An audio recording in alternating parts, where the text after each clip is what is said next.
Osmantha.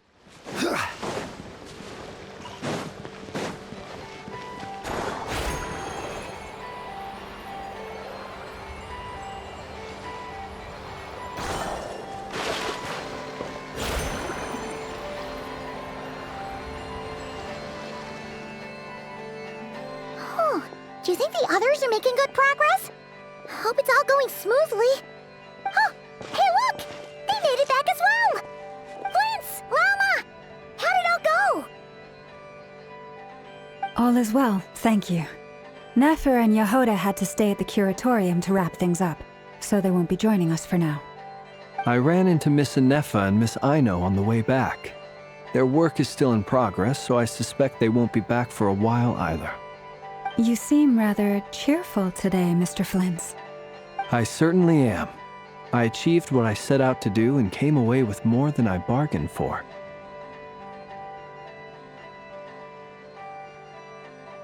Fighting alone can get quite tedious, but I had the good fortune to run into a pair of brave young warriors. We meet again. How have you been? Albedo! What are you doing here?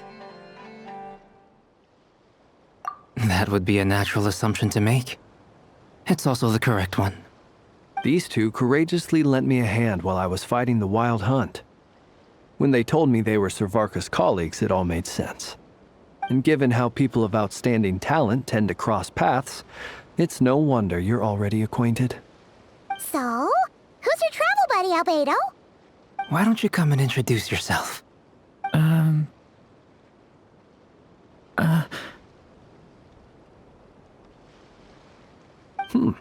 A gentleman of few words, I see. And a rather stern countenance. I presumed you were acquainted with him. Is that not the case? It's nice to meet you. Again. We've technically met before. Wait a sec! You're Minnie Durin! That's right. It's me. I'm glad to see you again. By the way, he says it's okay if you drop the mini. Yeah, I'm not as mini as I used to be. Interesting, isn't it? The first step towards blending into human society appears to be reflecting on whether one's name really reflects who they are. Wow! You look so different! In a good way, of course. It's great to see you looking so healthy. Thank you, Paimon. And although you're as mini as ever, I understand that diminutives don't always convey endearment. I'll be sure to simply call you Paimon as a sign of my great respect for you. Wow! You're such a smooth talker now. Paimon could get used to this. From now on, you may refer to her as your esteemed guide, Paimon.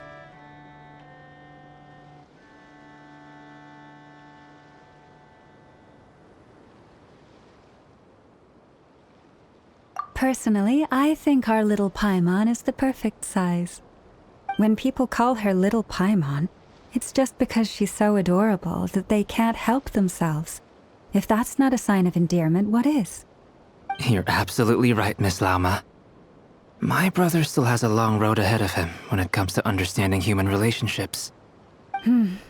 Anyway, speaking of long journeys, didn't Columbina, leave with you? How come she isn't back yet? She's been catching up with old friends. Wouldn't be surprised if she stopped for a cup of tea or 10 on the way back. Uh-oh. People are talking about me. Hope it's nothing negative.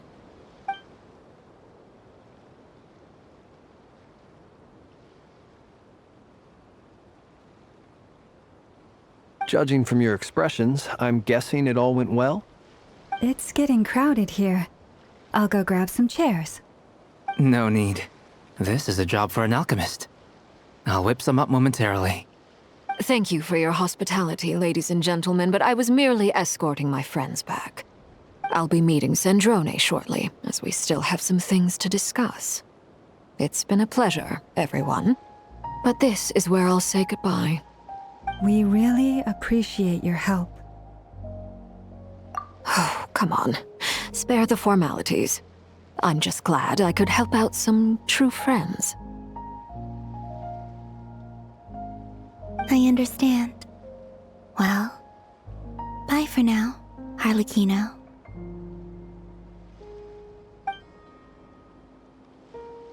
Oh, this place is hopping. It's probably a good thing one of us left. Otherwise, we might not fit all these people in. Are you saying we're about to run out of chairs? As a matter of fact, I am. Come on in and see for yourself.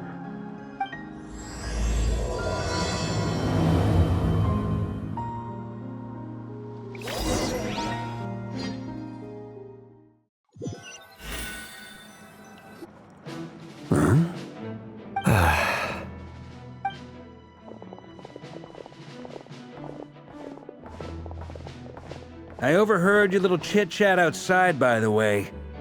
With Miss Columbina's colleague gone, we should be back to the original crew plus the other colleagues I brought in. Though, it looks like we have another new face. Someone else managed to rope in a colleague too? Frankly, you and Paimon are the only people I know here. This here is Deansliff, colleague of Tibet's greatest guide, Paimon, and greatest adventurer, the Traveler. Well, not exactly colleagues, more sort of friends. When someone else jumps in to do the announcing, you know you're speaking to someone important. Let's hear what he has to say. Note to self. Once Paimon knows your name, the rest of the world will soon follow. When he comes looking for us, it's usually something important. Paimon's guessing you've heard about the Wild Hunt, then. From the looks of it, you're about to hold a meeting. If I were to say that the Wild Hunt is our mutual enemy, would that earn me a seat at the table? As the saying goes, the enemy of my enemy is my friend. Mr. Dainsliff, there's a seat with your name on it. Though, I can't promise the same for everyone else. Hey, Albedo, think you can rustle up a couple more chairs? After all this time apart, Grandmaster Varka's first order is to rustle up a couple more chairs. I've missed this. Is he being sarcastic? Hey, he's your brother. Why are you asking us? I've still got a lot to learn about the nuances of human conversation. Trying to decipher Albedo's way of speaking has been like jumping in at the deep end. Oh, good point. Paimon gets you now. Don't sweat it. There are people who go their whole lives without getting the hang of it. You're ahead of the game already.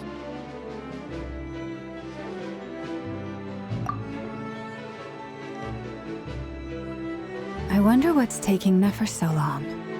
Perhaps you should go and check in with her. If anyone can hurry her along, it's you. I just got back from the curatorium. Besides, aren't you curious to see what's taking her so long? Miss Nefer doesn't strike me as the type to share secrets.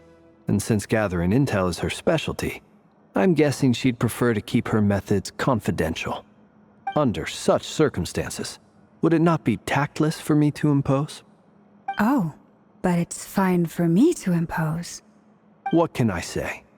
You have an unrivaled ability to garner people's affection, Miss Moonchanter.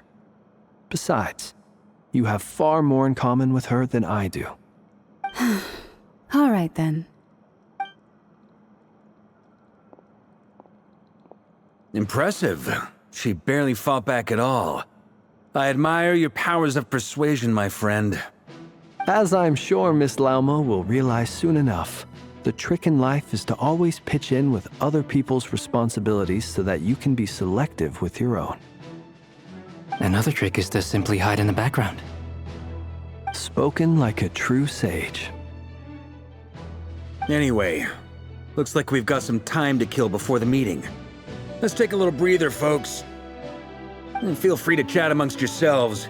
We'll get down to business once the other two arrive.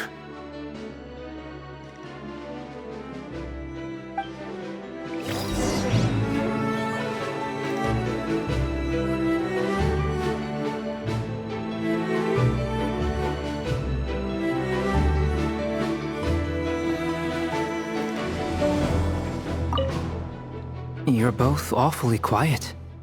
Why don't I start us off with an icebreaker? Much obliged. Have either of you ever had your portrait painted? If not, I'd be glad to help. That sounds like a lovely idea. You know how to paint, then? I dabble occasionally. He's an excellent painter. Tables, chairs, people, dragons, you name it. He'll paint it for you. I'm flattered. If I ever get the chance, I'd like to give it a try myself. I'll bear that in mind. Anyway, how about you, Durin? What sort of portrait would you prefer? Oh, I'd be fine with anything. Whatever style feels best to you. Very well. Then I'll play it by ear. You can replicate any style I want? I can try. If you show me a sample, I'll do my best to match it. Thank you. In that case, I'll dig up some reference material for you.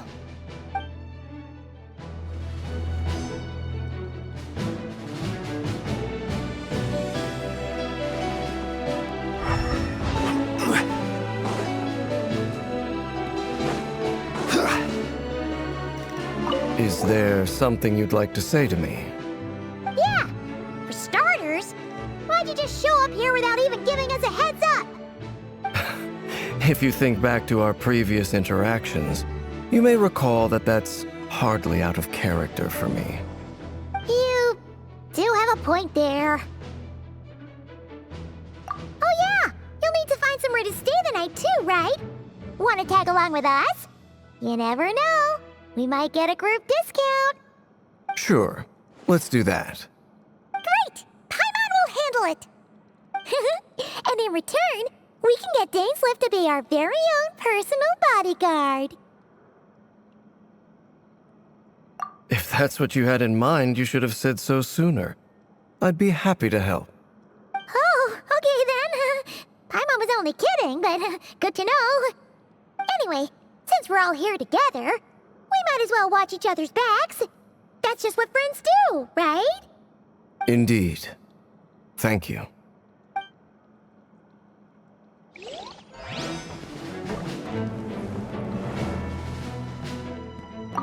Truth be told, I can't remember the last time I was in a meeting with so many people. You're not alone there, my friend. The Lightkeepers also struggle to bring everyone together for a serious discussion. I don't doubt that. I've only ever met two Ratniki, one being you, and the other being that young guy, Itlua. Itlua is a good apple. I'll give him that. He's kind, honest, and regularly delivers supplies to my lighthouse. A true Ratnik to the core. In that sense, he puts me to shame. So you're what? A fake Ratnik? That's what it sounds like you're saying. But I get the feeling that's not quite what you meant.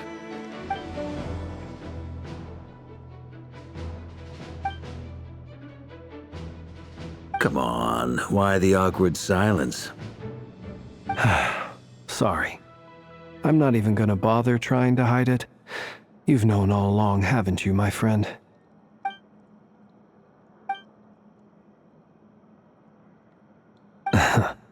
Now that was an awkward silence. Let's just keep this between ourselves. Probably best if Itlua doesn't know, huh? That goes without saying. Gotta be careful what you share with youngsters, after all. Anyone else in the know? Let me guess. The Traveler and Paimon? It's dangerous being too sharp for one's own good, you know. Then, in the name of the Animo Archon Barbados himself, I swear, your secret's safe with me. When we went for drinks, you said that you and Barbados were practically best buds. In the light of that claim, do you really expect me to take your oath seriously? Of course. Just as long as you don't go spreading around the fact that I'm close with Barbados, all right? Fair enough, then. Nothing like a bit of mutual leverage to seal the bonds of friendship.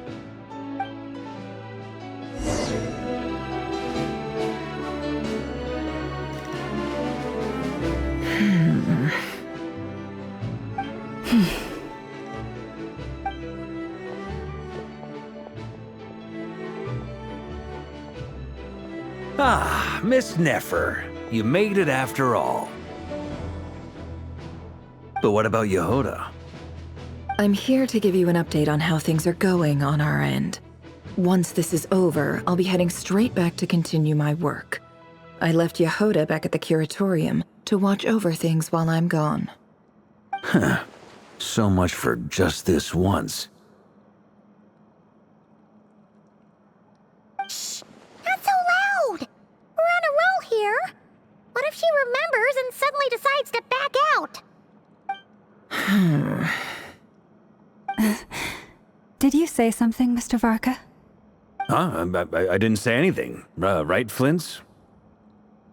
Must have been a frog. They get so noisy around here at nighttime. It's like they're putting on a concert in the background.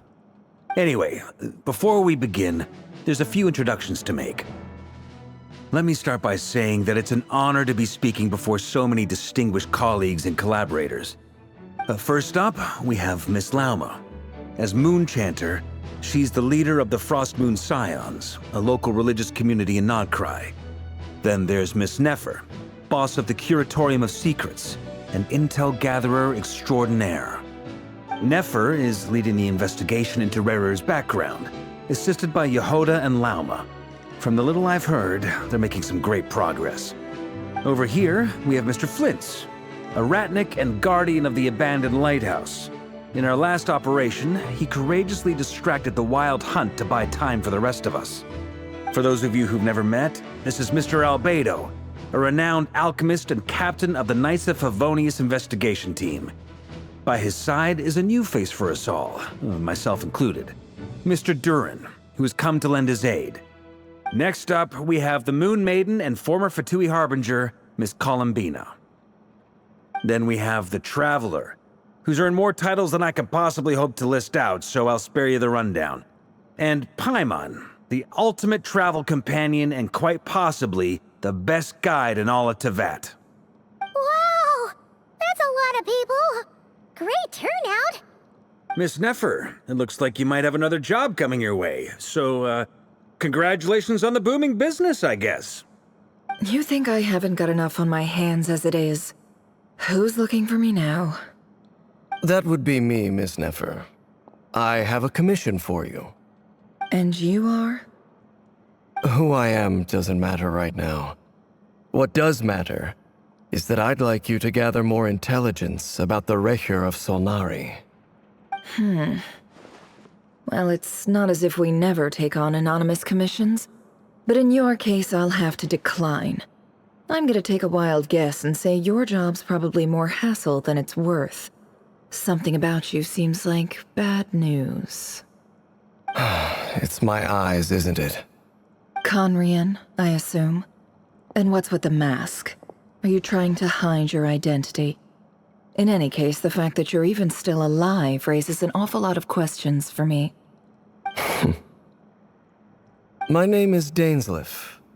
And yes, I am from Conria. As I'm sure you're aware, the RAZER of Solnari's real name is Rerir.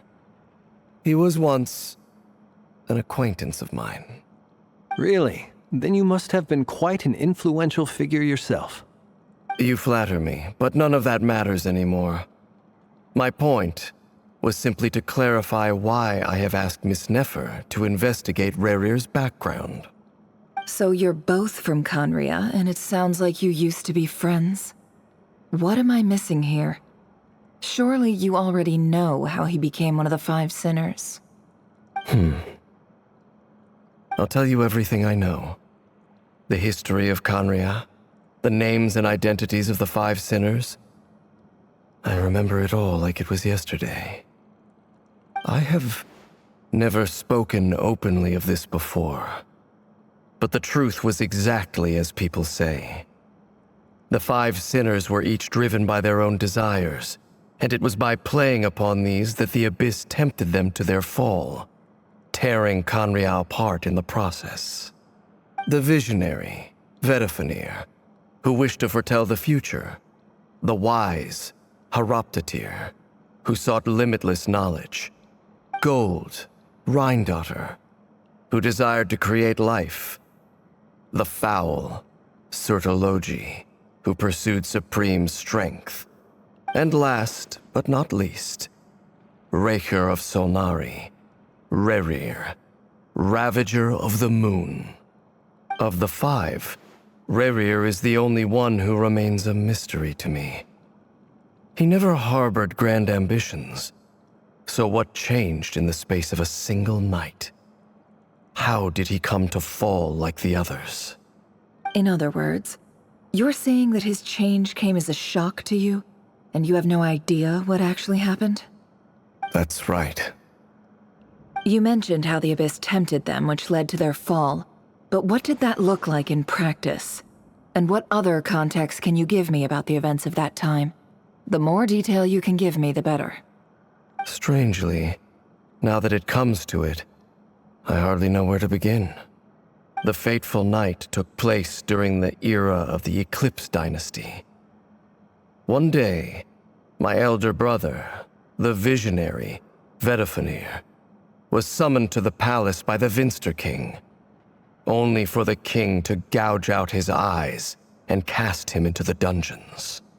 When I came to hear of this, my fury knew no bounds.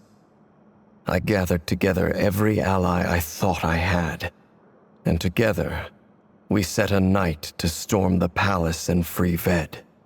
Centuries on, the memories of that night still haunt me, like a never-ending nightmare.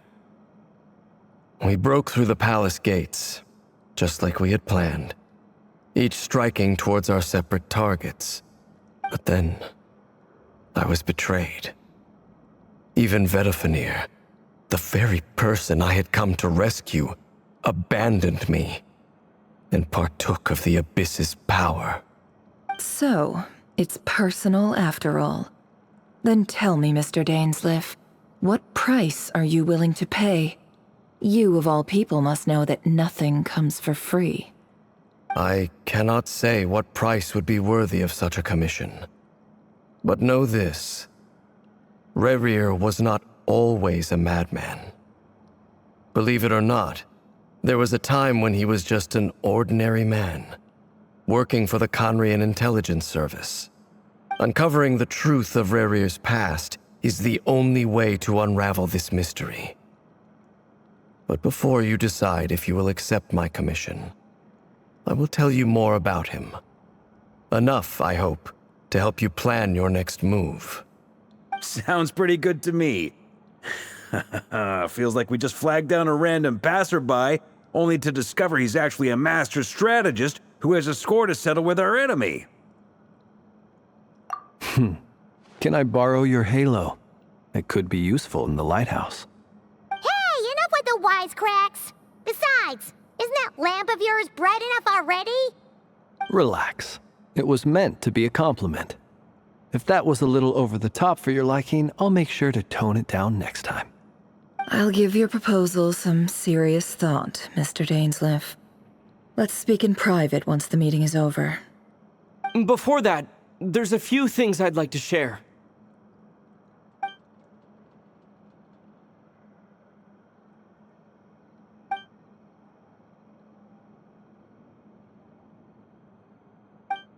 Now that we've united the hearts of the three moons, your power should be greatly enhanced. But it seems like that hasn't happened yet? I believe it will take a little longer. You've done so much for me, so I want to be completely honest with you all. Even though I'm doing a lot better now, the truth is, my recovery will likely be an ongoing process. From the moment I was born, my power has been slowly ebbing away. And that is because Tevat has never accepted me. Even with the moons united as one, it seems my rejection cannot be undone. So far, I have yet to find a solution. It may turn out to be a problem that will plague me until the day I finally leave this place behind. Even so, I will do everything in my power to help you drive out the Raher of Solnari. As Arlecchino put it, this is not about chasing the spoils of victory. It's just A gesture of heartfelt gratitude. Kutar.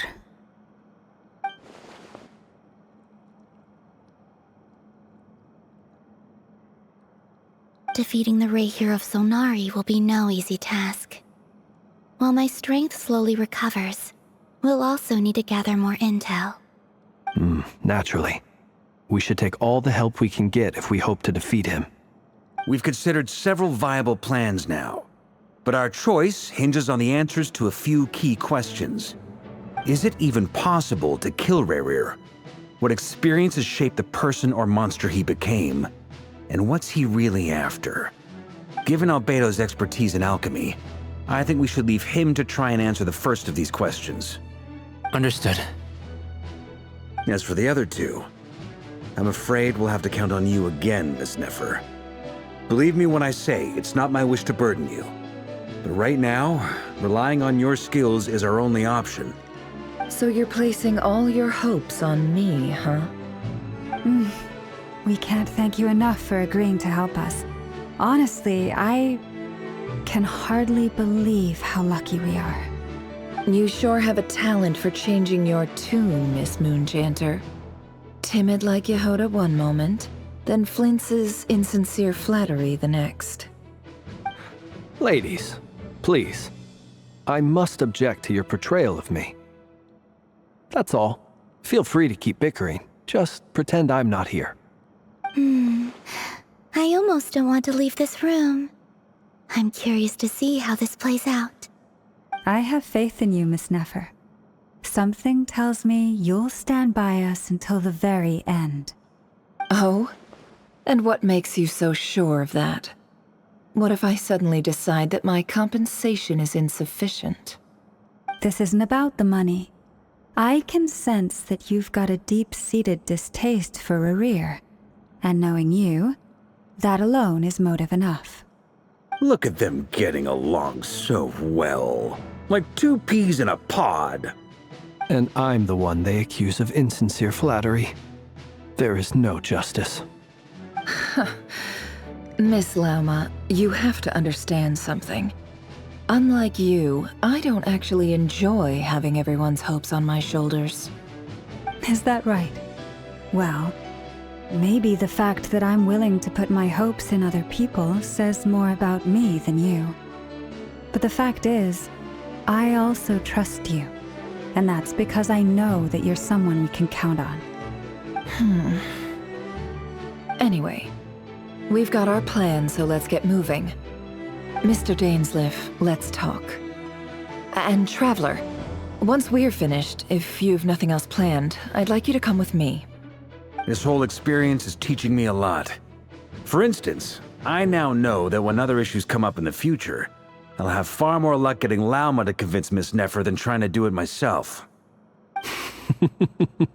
Hate to say it, friend, but that's one of the funniest things I've heard in a while. Why? You think I've got it wrong? Quite the opposite. But what makes it so hilarious is how long it's taken you to realize.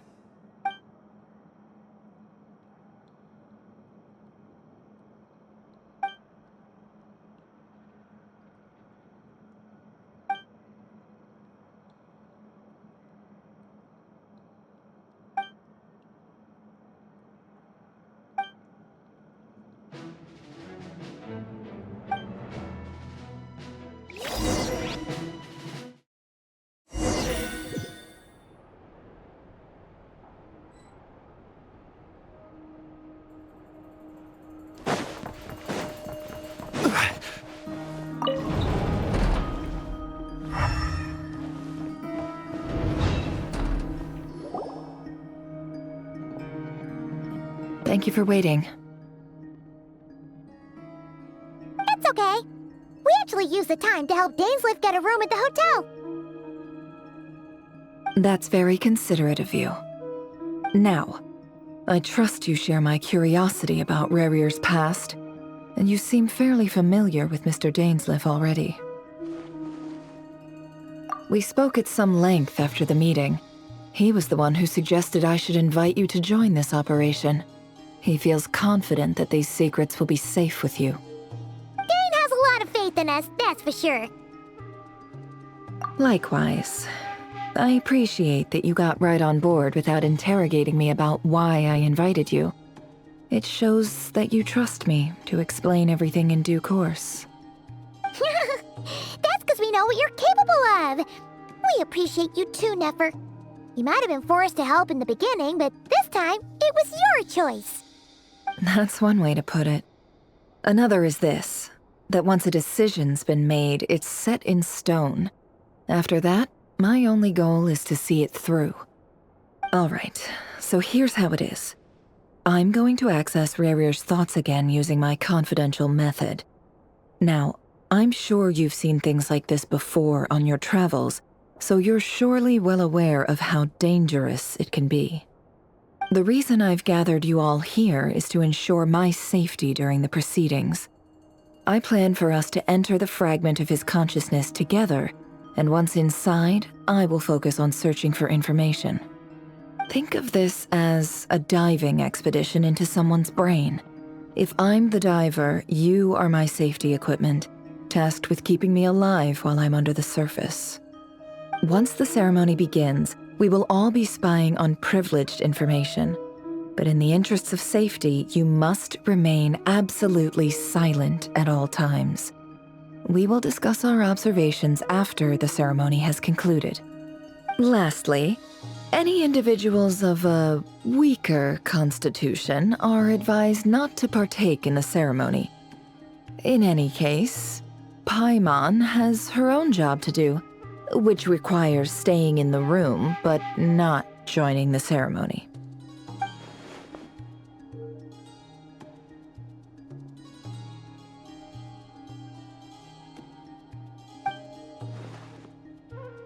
Well, good luck, everyone. Sounds like all Paimon can do is cross her fingers and root for you guys.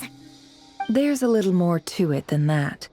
I was being serious when I said you have a job to do. While the rest of us are inside RYZEN's mind, it's imperative that we have a team member on the outside. In the event that something goes wrong, you will be our first responder. I don't anticipate any issues, but the extra level of safety will be greatly appreciated. I second that. This is a dangerous operation here, and you're our whole rescue team. That's pretty much the most important job in the crew. So, Paimon's like the lifeguard? Yeah, that makes sense. All right, got it. Good. Please, take a seat. We'll get started momentarily.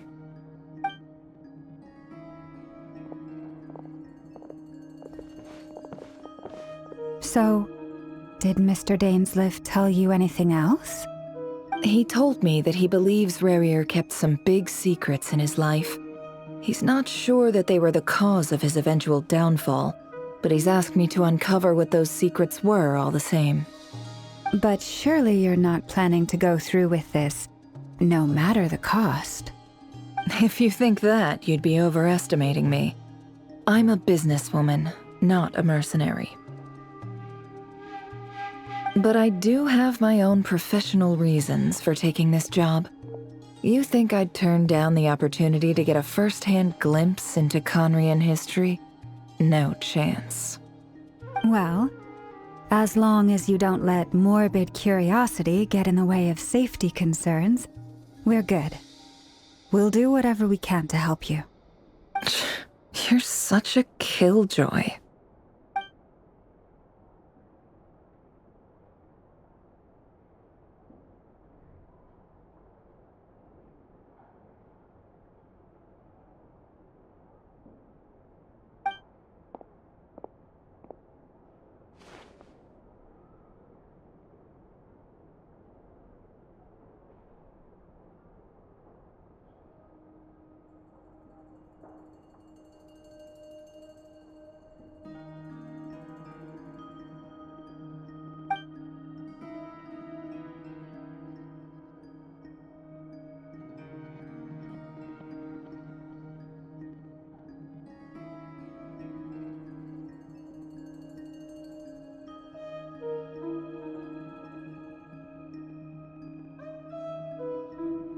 All right, I'm good to go.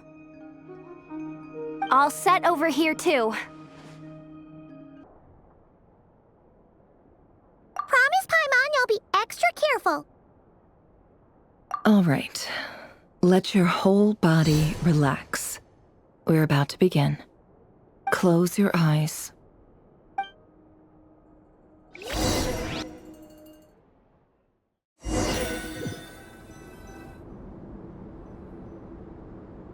Phew. Could this be his office? Pretty standard setup. Bookshelves, paperwork, files. According to Dainsliff, RAZER used to be an intelligence operative. Chances are there's plenty of top-secret intel stashed away in this room. Is this where you keep your secrets, RAZER? Can't say I'm not looking forward to this.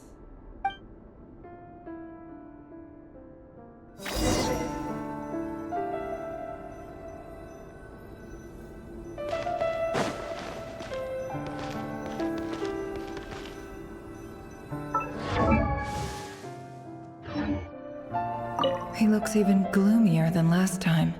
I wonder what's changed.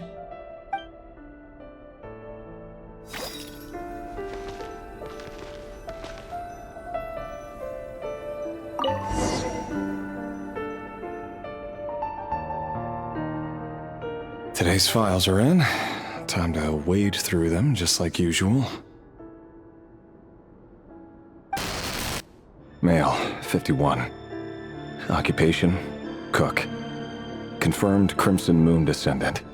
Has maintained frequent contact with other descendants over the past year. Poses a threat to the dynasty. Neutralized.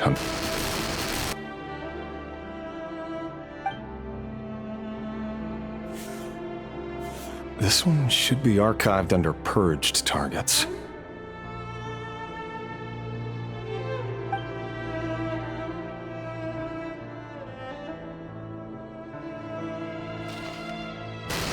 Female, 23. Occupation, office clerk. Confirmed Crimson Moon descendant. Has maintained frequent contact with other descendants over the past year. Poses a threat to the dynasty.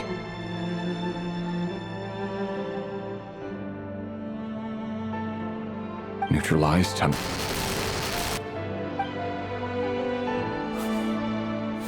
Another one for purged targets. Sounds like she was that other man's daughter. Never mind. What's it got to do with me?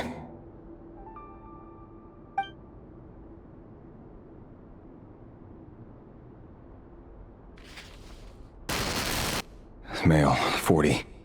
Occupation, teacher. Confirmed Crimson Moon descendant. Has been observed making contact with other descendants during the past year. Poses a threat to the dynasty. Neutralized on...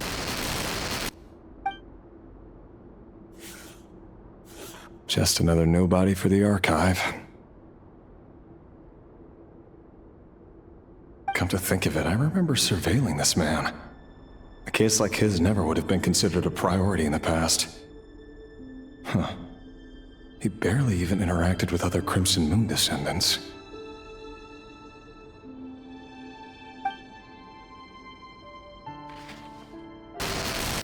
Female, 16. Occupation, none. Orphan and confirmed Crimson Moon descendant.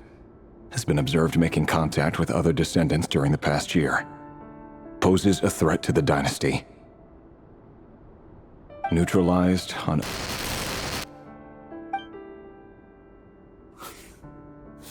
Filed. I have no recollection of this girl. None whatsoever. She doesn't seem to be anyone important, but then again, how many of them really are?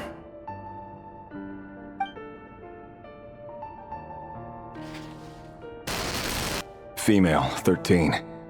Occupation, none. Orphan and confirmed Crimson Moon descendant. Has been observed making contact with other descendants during the past year. Poses a threat to the dynasty. Neutralized on...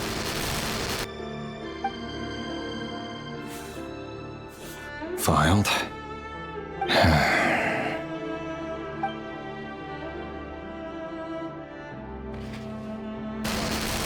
Male, 11. Occupation, none. Orphan and confirmed Crimson Moon descendant. Has not been observed making any contact with other descendants during the past year. Poses a threat to the dynasty. Neutralized and...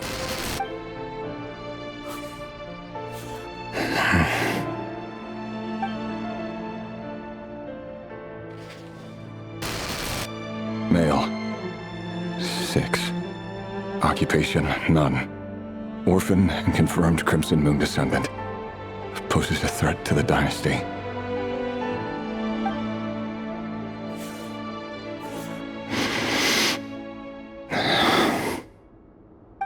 It's funny, isn't it? Your job is becoming both harder and easier at the same time, depending on how you look at it. Sooner or later, the Crimson Moon descendants will be completely wiped out. But as their numbers dwindle, they become harder and harder to track down.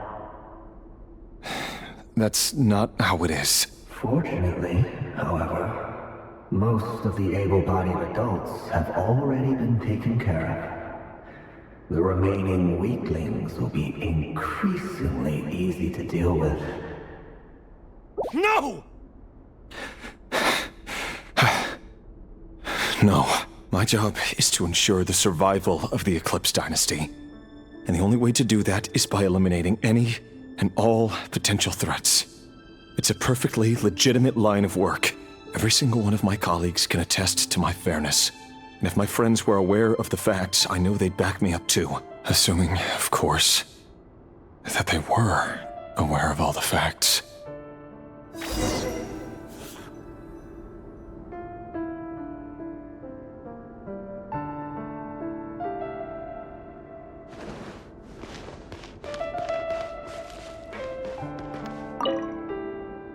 A file tucked inside a folder. The title reads, Dear Breakfast Shop Owner. It's a list of names. But at this stage, I have no idea who any of them even are.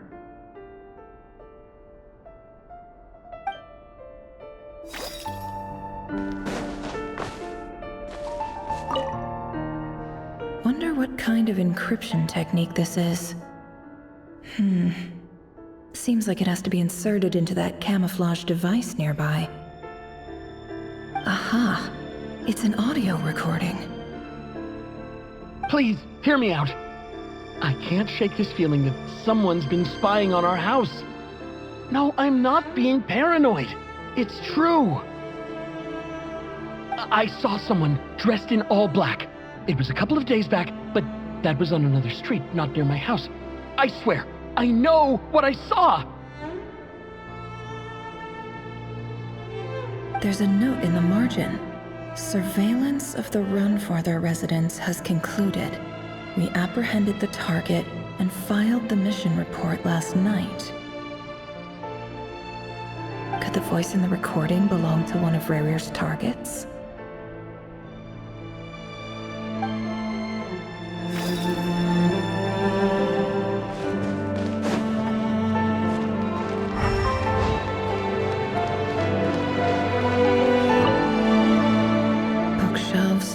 Documents.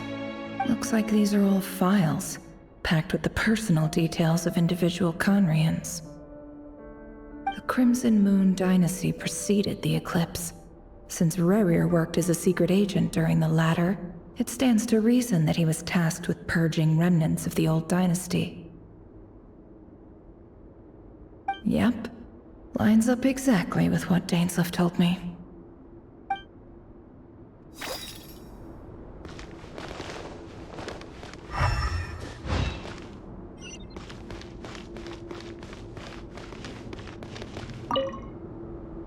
A box containing a ring inlaid with a precious gem. Must be for his girlfriend.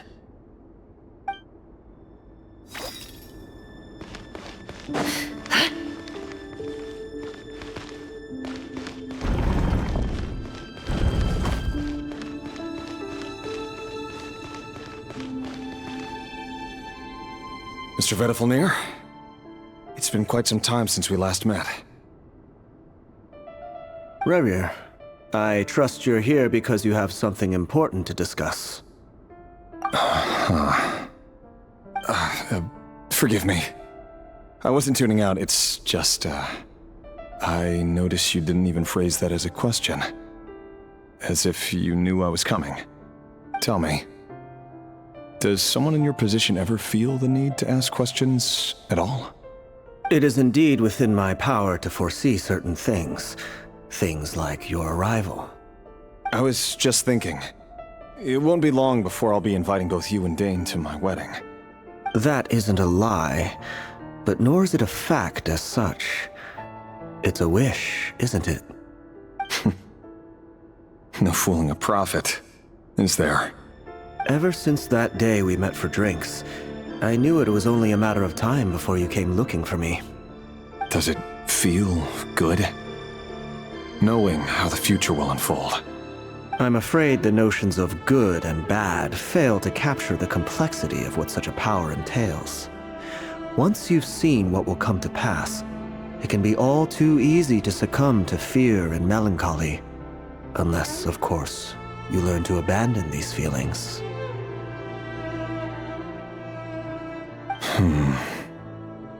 You fear my silence, and long to hear the words I left unspoken that day.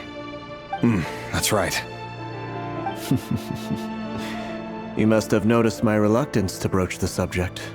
And the reason is simple. Because the truth could never have lived up to your hopes. For both our sakes, such words are better left unsaid. The burden of prophecy was never meant for your shoulders. So who exactly do you deem worthy to hear your prophecies? None but our exalted king? Or rather, our king as he once was. You're closer to his majesty than I am. You must know better than anyone how much he's changed. You say that as though it is to my benefit. Yet precisely because of that, I dare not speak rashly. A king can turn out to be the most virtuous of rulers, or a tyrant more terrible than the most vicious of dragons. You are so wise and far-sighted, yet still you would have me live in fear of the unknown? You make a fair point.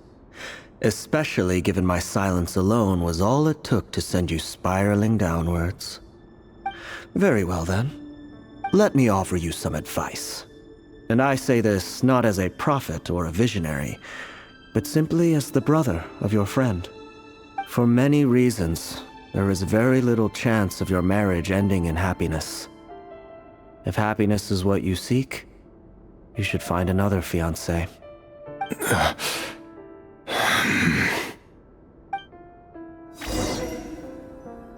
Hold on. There's that same black fog again. Could this memory belong to Thelindis? Guess I better tread carefully.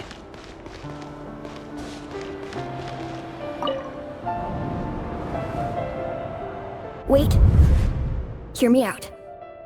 This time we finally got a clear look at his face and learned his true identity. His name is RYZEN, and he claims to be one of the King's guards. What did you say? A cruel irony, isn't it? The man you're set to marry leads a double life as a brutal executioner. Why are you telling me all of this now? Simple. It's because I want you to kill him. You are the only person he would never suspect. No, absolutely not. I would never dream of doing such a despicable thing. So you'll just stand by and watch him slaughter us to the last? Do not forget that the blood of the Crimson Moon flows in your veins too. The blood of the Crimson Moon? What does that matter now? The dynasty has long been dead and gone. You think that alone is reason enough for me to throw away everything I have? Why wouldn't it be? You two were once a child of the Crimson Moon, just like me. Don't tell me you've never felt so much as a flicker of fury for the way we were trampled into the dust. As long as you promise to abandon this pipe dream of restoring your dynasty, I can try to persuade him. Or have him persuade the Vinster King. Persuade the Vinster King? Do you even know why he's so obsessed with hunting us down? Why he keeps trying to force us to hand over our secrets? Over and over again? Or why we refuse to give up on restoring the dynasty? The Vinster King. A blind fool. His eyes clouded by powers from beyond this world. A petty little man with a miser's heart. And he dares to sit upon the throne? Mark my words. Sooner or later, Conria will fall. And it will be his doing. If you can't bring yourself to do it, so be it. Just you watch. It won't be long before calamity descends upon us all. The Rayhir of Solnari. That really is quite a secret you've been keeping from me, Rarir. But who am I to talk? Am I really any better? I've kept my own past a secret this whole time too. Love should be built on honesty. But ours was born from lies. And yet, is it really so wrong to hide things that would only make life harder? If we don't cover up the parts that no one else should see, how can we go on pretending to be normal? Vedifulnir must have known all this. And that's why he made his prophecy. In the end, nothing stays hidden forever.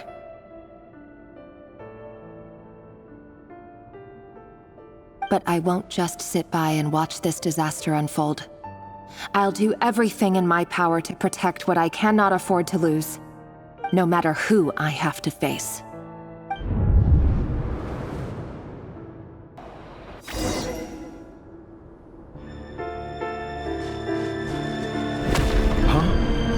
Was that Rarir who just walked past the window? Doesn't it give you the chills that he still takes the same road to work every day, as if nothing ever happened? Those people at the deli. Enough already. They're clearly pretty taken by their own disguises, so just smile and play along.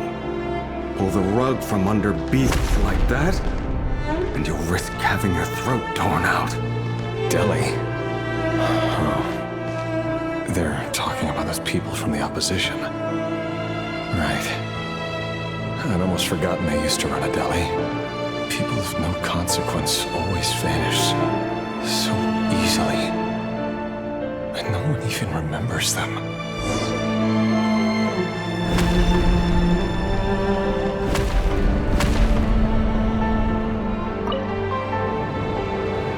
But surely you can see he's not the man he pretends to be!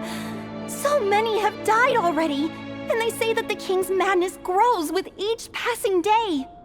We're not going to survive this, are we? But why does it have to be this way? Do we really deserve to die just because of the blood that runs through our veins? Felindis, are you even listening? Sorry, Freether. My mind was off wandering. I heard you, though.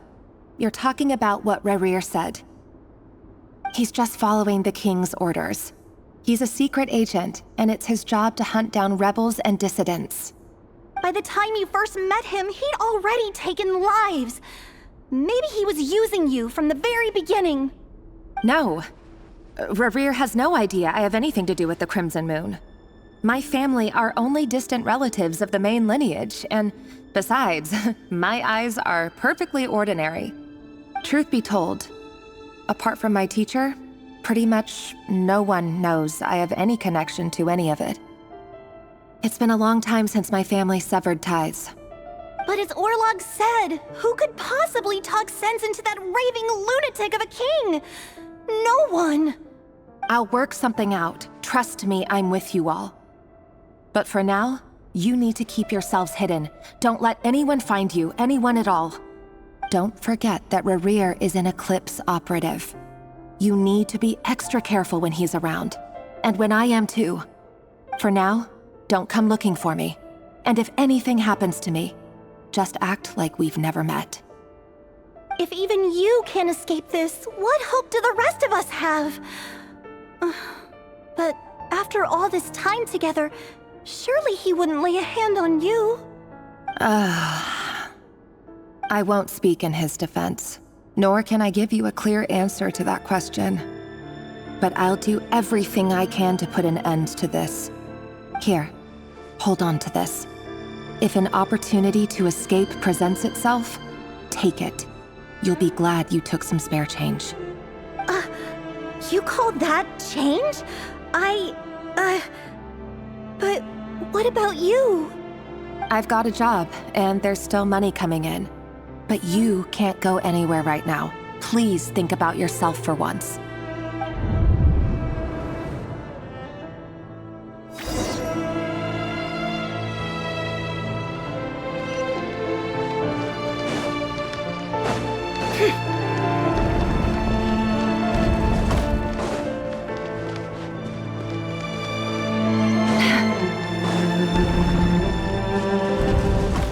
Another day, another round of assassination training.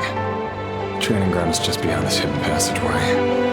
When you kill a person, doesn't it bother you when you end up covered in their blood?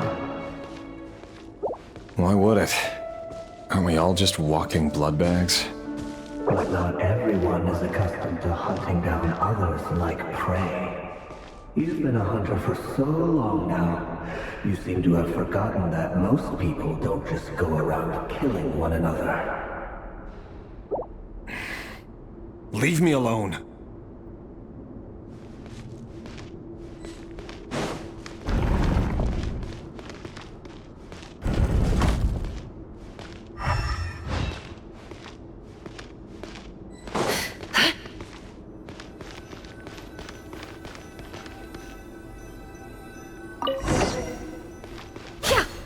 Make sure you have a firm grip on the handle. And choose your angle well. Keep your movements light and brisk. And the prey won't sense a thing. I'll bet no one's gonna die a quiet death at your hands. I work clean. Traces.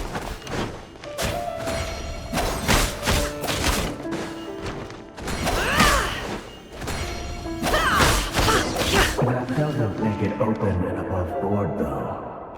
The king just happens to be right now. What doesn't? That won't happen. He's changed. Ever since he fell under the spell of that power. Maybe I should take out a handful of the guilty. But now... The ones I've dealt with have always been guilty. And I've carried out my work flawlessly.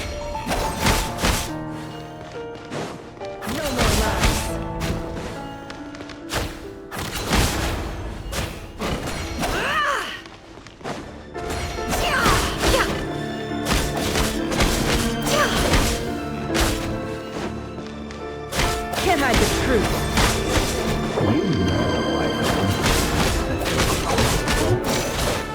Was it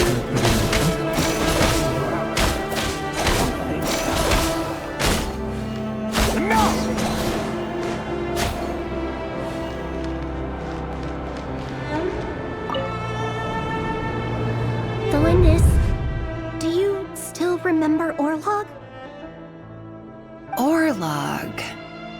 The boy who was pretending to sell flowers.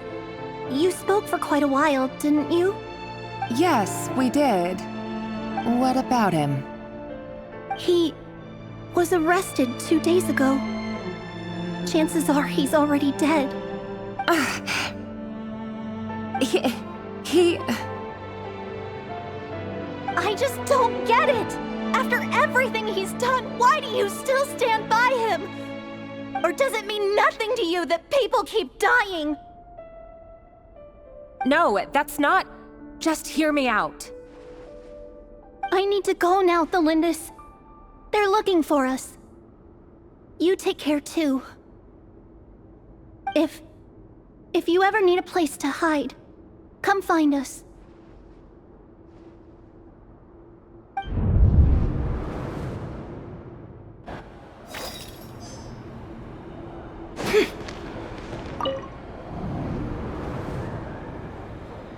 Author, Thelindis. Over the course of this week, the research object was subjected to interference for a total of 47 hours for experimental purposes. The results are as follows. All subjects of observation that were sent inside have now... The situation within is proving more problematic than anticipated. No progress whatsoever. What now? Won't you give me even a glimmer of hope? Things are getting worse by the day. I have to find a way or we'll all be in danger.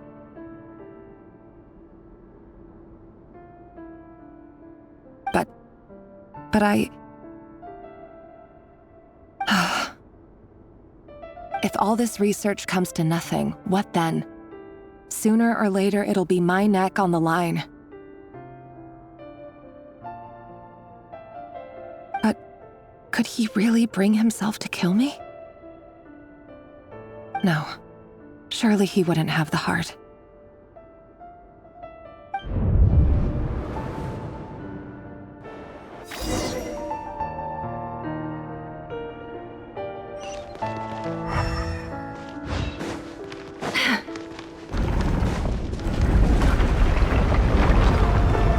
Why won't you just let us go? We don't even know each other. All we want is to live ordinary, peaceful lives. You want to live?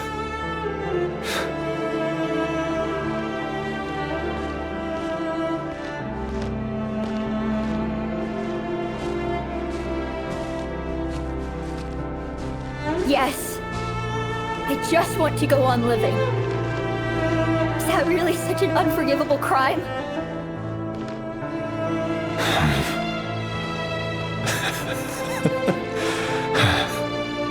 You want to go on living. I want you to keep living too. To keep living forever. That's why I have no choice but to continue on the path I'm on. If only some savior would suddenly swoop down and change the way the world is. Too bad that's not going to happen.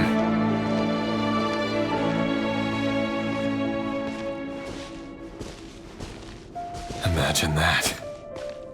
If there really were such a person, you and I wouldn't be standing here like this, would we?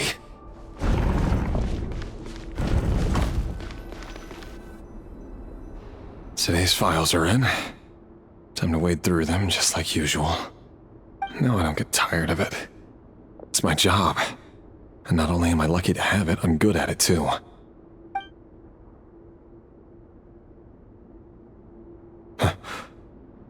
Wait. That's... Thelindis? No.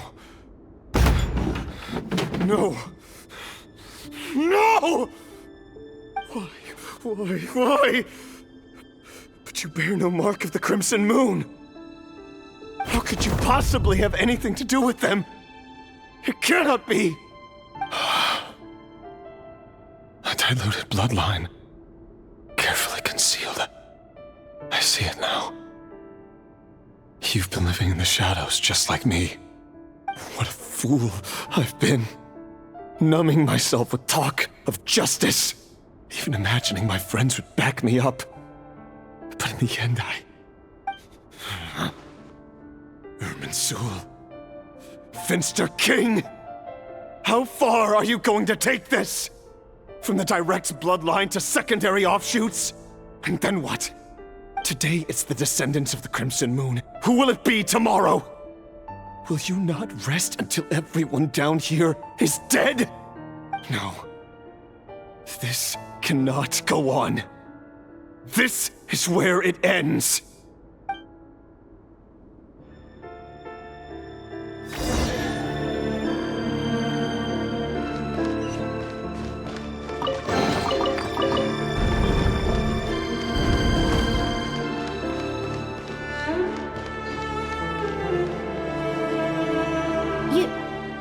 You're really letting me go?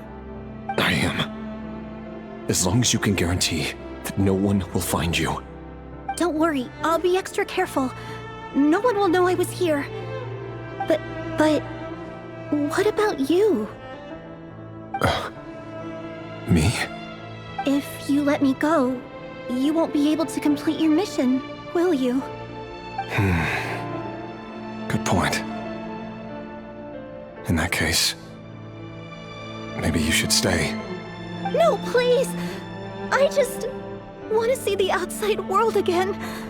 To... Go on living?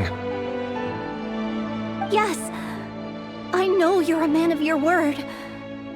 So please, just let me go. If I let you leave, what will become of me? Just kidding. Go, now. But remember, don't let anyone know you were caught. We'll be seeing each other again very soon if you do. Even shadows in the dark must live by a code. But you can't save everyone. You've been whispering in my ear for days now, Vedifilnir. What are you trying to do? Break me down? I only say this because you long for an answer to your problems. Let her go, RYZEN, or you risk losing everything. I will not abandon Thelindis. Then you'll need a little more vigilance and a lot more power. The world is changing, RYZEN. Keep your eyes peeled for your moment of opportunity. That voice used to be so unclear. But now I know exactly whose it is. It's Vedifilnir. He won't tell me how to actually resolve any of this, but he keeps trying to manipulate me like a puppet. What's his game here? Tell me then. What will this moment of opportunity look like? And no answer. He's like a ghost. Always disturbing me when I'm on edge, but never answering when I need him most. So, the Eclipse Dynasty was purging, well, massacring the descendants of the Crimson Moon. And it seems like it was all connected to the Vinster King's research. The King's obsession with abyssal power left the future of Khaenri'ah hanging in the balance. No wonder every aspect of RYZEN's life was so unstable. And it looks like this Thelindis, RYZEN's would-be fiancée, herself belonged to a sub-branch of the Crimson Moon Dynasty's descendants. It almost defies belief that a couple like them could hide the truth from each other for so long. If the Vinster King hadn't intervened in such a drastic way, they might have gone on deceiving each other for the rest of their lives. And why does Vedifilnir, Dainsleif's older brother, keep talking in RYZEN's head? This guy kept more secrets than I ever imagined. The human mind is like a vast desert of shifting sands. When you follow the flow of someone's memories, you only ever see the parts they're willing to let surface. Time for something a bit more creative. We've been inside RYZEN's mind this whole time, building up a picture of his psyche. There's already enough clues on the board to start reading between the lines and mapping out the rest. Now, we can finally begin to put the pieces together. Sure, it'll only be a reconstruction, part simulation, part reasoning, but it's usually pretty accurate. Once we've built up a cognitive profile, we just need to cross-check the logic behind his actions. And then we'll be able to take a sneak peek at whatever it is that RYZEN has really been hiding.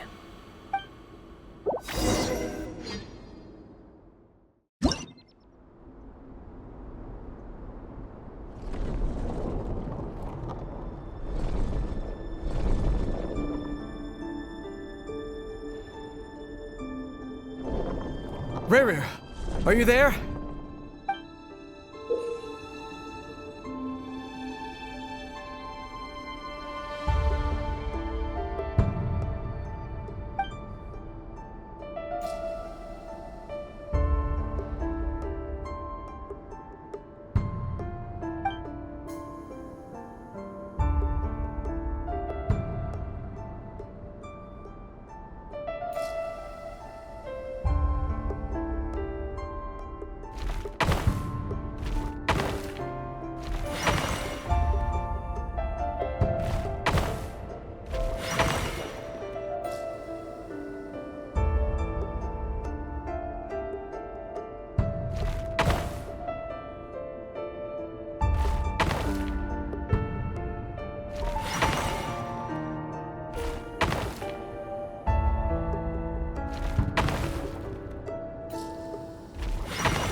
Rear!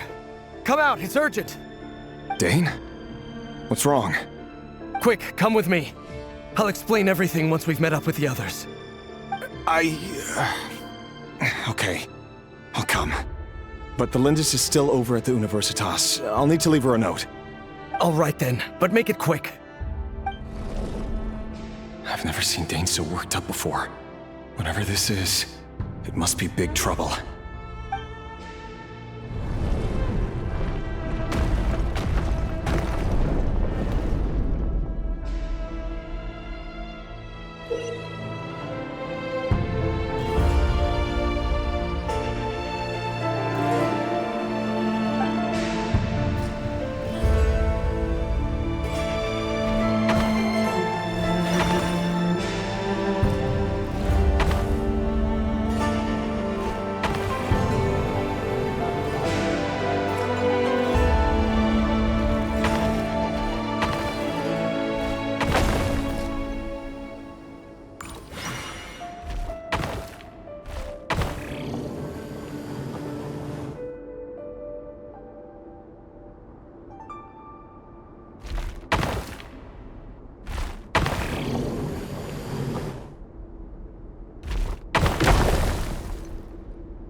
Well, this is a nice change, meeting you all at this hour.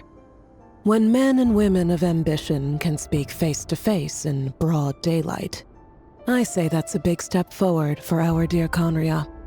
Don't be ridiculous. We do not fear the day. Why would we seek refuge in the night? You might ask your blade that same question. I'm told it prefers the cover of darkness. The word on the street is that Sir Deloge only strikes when he has an unfair advantage. But that is patently false. I see you're missing an arm and a leg. Surely only a fair fight could explain that. If this is your way of offering me replacement limbs, believe me, I'll take them. Oh, we can certainly discuss that. With bioalchemy, anything is possible. Assuming I have your full support in my research. Lunatic. Robtatir. What brings you here? Why, Dainsleif, of course. He invited me. Please, cast aside your apprehensions, Miss Rhindaughter. Whatever the rumors may say, I am but a humble servant of the king, and I can assure you he affords me no greater convenience than he does you. Well, the Universitas Magistrorum won't stop fawning over you, so at least some of the rumors must be true. You're clearly doing well for yourself, so drop the humble servant act. It endears you to no one.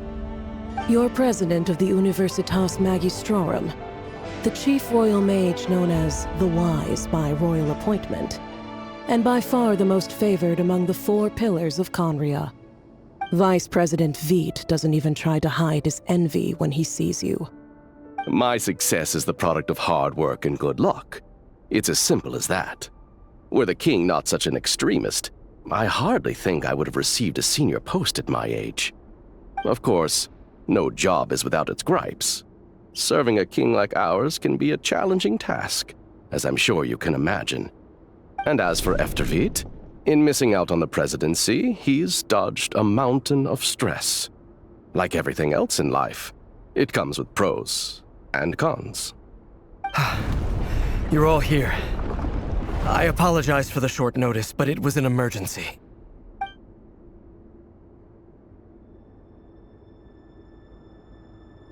You must be RAZER. Mr. Sertologi. Yes, I handled your case file during your sentencing. Nothing personal, of course. I'm pleasantly surprised that you remember me. You're clearly a person of substance if you've been invited here. But Dainsleif, you'd better have a very good reason for convening this little gathering. It's my brother, Vedafenir.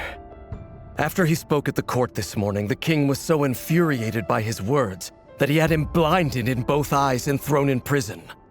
Vedafenir in prison? Strange. I thought the king trusted him and Horoptatyr more than anyone else in the world.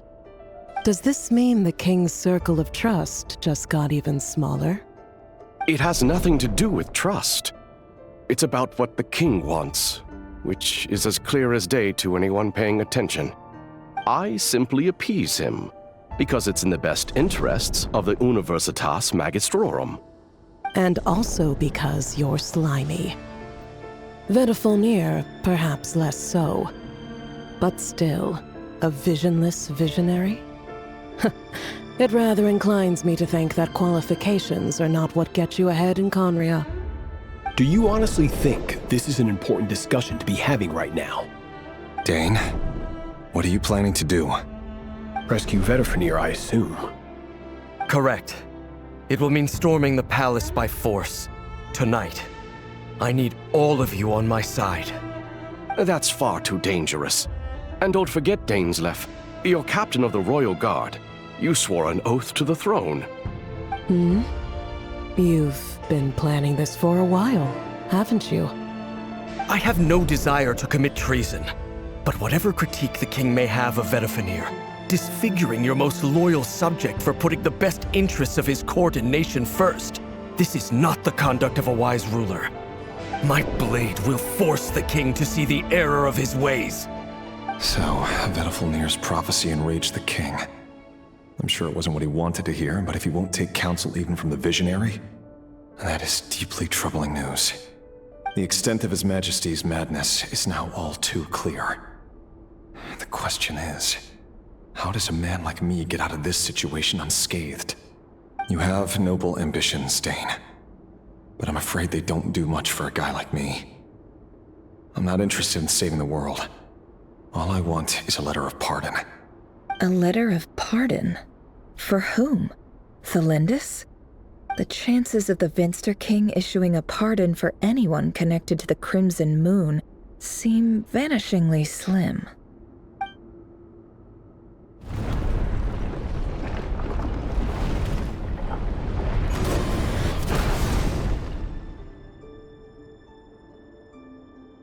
This black fog over the board must have some connection to Thelindis. But why is it taking this form? Does it have something to do with RAZER's past? Another mystery I'll need to unravel.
Author Thelindis. Over the course of this week, the research object was subjected to interference for a total of 60 hours for experimental purposes. The results are as follows. Research dating back to the Crimson Moon dynasty has established 2 points regarding moon marrow. Firstly, its origins have something to do with a god's power. Secondly, it serves as a portal to an as-yet indeterminate location. Moon marrow can thus be defined as a spatial gateway. However, there are a number of hurdles to overcome before we can answer the question of where it leads to. To start with, opening the gateway requires a specific power source, which the relevant literature indicates. An enormous amount of power is then required to keep the gate open. Currently, the total power output of our instruments remains in the single digits. To make matters worse, I am now the only staff member remaining in the Moon Marrow lab. The Universitas Magistrorum recently decided to move most of its personnel into abyssal energy research, which has stymied all Crimson Moon-related projects. This is not a wise move. I have always maintained that placing all our hopes in a single source of power is risky, especially one as poorly understood as this. As well as making ourselves overly reliant on a single resource, we are neglecting other promising technologies. I apologize if this comes across as disrespectful. But as a Moon Marrow researcher, I desperately want to see the world beyond the gateway. If we really made it there one day, what would we find? And how would we go about taming the unknown? My imagination is endlessly fueled by questions such as these.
This is for you.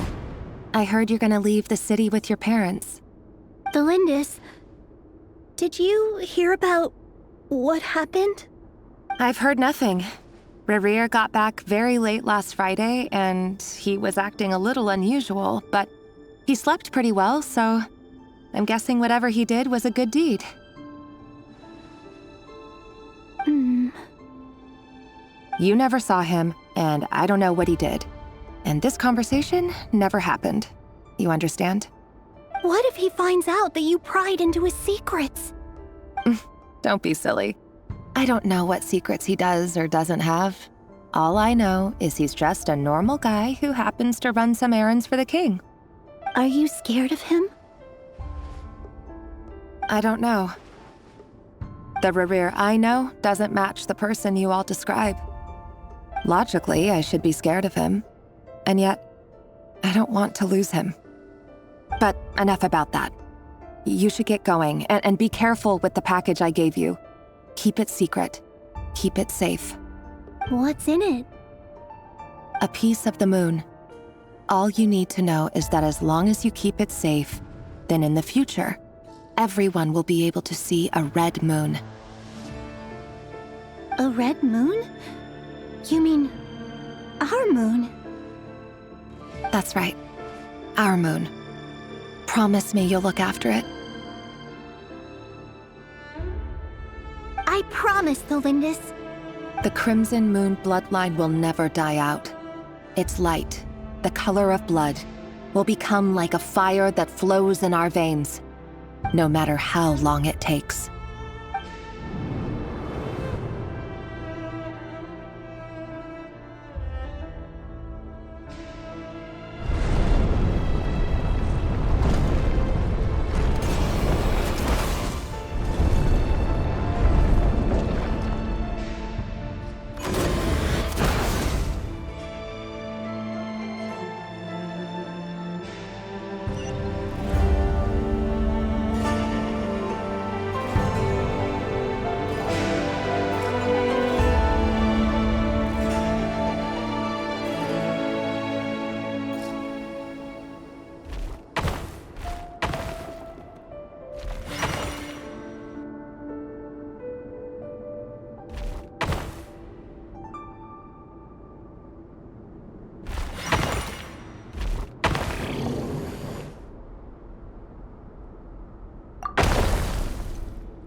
Hurry, everyone, and stick to the plan. Sir Dainsleif, what are you? Is this treason? You know what happens to those who betray the throne. Please, don't do this! It is the king himself who has betrayed the throne. He has betrayed all of Conria. If you have any love left for justice in your heart, you should join me. It's showtime. Dane and his group will handle the troops in the palace. Then Hraptatir and Rheindotter will disarm the security measures. My job is to enter the prison and rescue Vedifalnir. Stay safe. Wish me luck. Look after my brother. Draw your blade. It is time for justice to prevail.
This place is filthy. And the smell is abominable. Clearly, the king doesn't allow his prisoners a single shred of dignity. This is dire. Found you. Hello, Mr. Vedafulnir. Ah, it's you. Surprised? Oh, wait. I guess surprise isn't an emotion that prophets feel very often. I certainly felt some surprise in the moment when I was blinded. Surprise at the king's sheer ignorance. Surprise at just how unfairly this world responds to words of earnest remonstration. I'm curious. What did you prophesize this time? It wasn't a prophecy. It was a word of warning. Someone had to say it. The king has forsaken all reason in pursuit of his obsessions. I simply told him that if he continues on this path, Khaenri'ah will surely fall. But he didn't listen. Worse still, he stabbed you in both eyes and locked you away. Dane asked for my help. The court is in complete chaos now, but I'm sure you predicted that. Everything is transpiring as I foresaw. Yet I am powerless to change it. Fate is an immutable force. I can but lament as the inevitable unfolds. I do wonder whether giving a man the power to see the future does nothing more for him than slowly crush his spirit. Forgive my curtness, Vedafulnir, but the king did not suddenly turn on you today. His suspicions have been brewing for a long time. You can't have wisdom beyond the reach of your fellow man without attracting his fear and suspicion. There are things the king does not want to see. So, he doesn't want you having visions of them either. He blinded you because he thought this would make the visions stop. He wasn't entirely wrong. I did indeed lose my power to see the future. Right up until... Until what? Just now. I believe I saw something new. Well, tonight could go a lot of different ways. 5 of us banded together to storm the palace, also we could rescue you. This will go down as the most tumultuous day in Khaenri'ah history. I sense hatred in you, but also hope.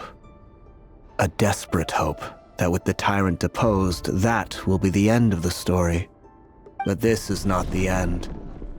It is the beginning of a new chapter, and a whole new story. There are many men of honor and courage in this world, Rerir. But you are not one of them. You're not here for justice, are you? You're here for yourself. Is that a dagger? Interesting. Why not the polearm? It was always your weapon of choice. With your abilities, I don't doubt that you were able to recover some of your sight. But I also doubt that you want to make an enemy of me right now. Of course not. We're on the same side, aren't we? We could be. But I need you to be honest with me, Vedafulnir. At this point, you're my only hope for the future. You mean your future? With your beloved, Felindus? Yes. And I know there are bigger things at stake here. A dynasty, a nation, maybe the entire world. But forgive me, I care first and foremost about myself. I can't abandon the one I love to save myself. I just can't do it. But you see a broader picture of the future than I. You see the solutions to the biggest problems of our age. So tell me, what is my solution? What's the answer? In matters of fate, answers are either right or wrong. What will be and what will not. Maybe you are willing to pay a certain price in the pursuit of happiness, but unfortunately, fate does not negotiate. That is the cruelest thing about fate. It is unmoved by your sacrifices. That can't be true.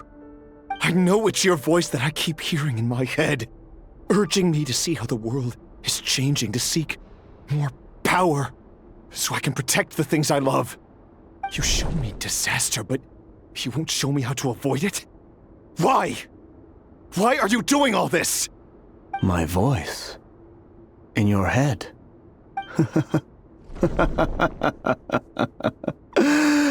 So, you hear it too? The voice that steals your mind, gains your trust, and drives you crazy. It turns out that we are not so different, you and I. Vedifilnir just broke into the strangest smile I've ever seen in my life, as if he'd discovered some monumental secret. But then he suddenly switched to looking extremely weary. Very well then. My advice to you is as follows. You must persevere.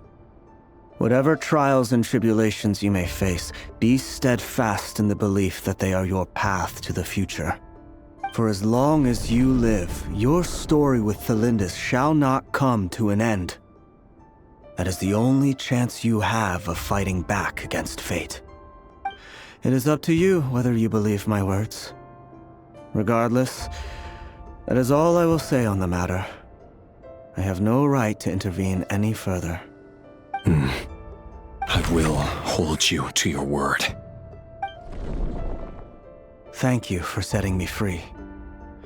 In return, I will tell you one more thing that you cannot afford to ignore. Just then, a strange wave of energy rippled through the city. We had no idea what it could mean. If I were you, I would head to the Universitas Magistrorum. The Universitas? Oh no! I'm sure we'll be seeing each other again very soon, Rerir. Whatever Vedifilnir said, I didn't catch it. I didn't even help him out of the prison. There was no time to lose.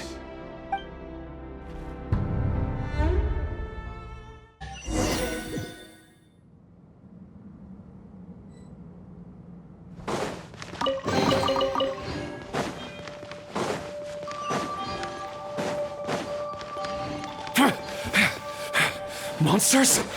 Is this Rheindarter's doing? Or the Universitas Magistrorum? Out of my way!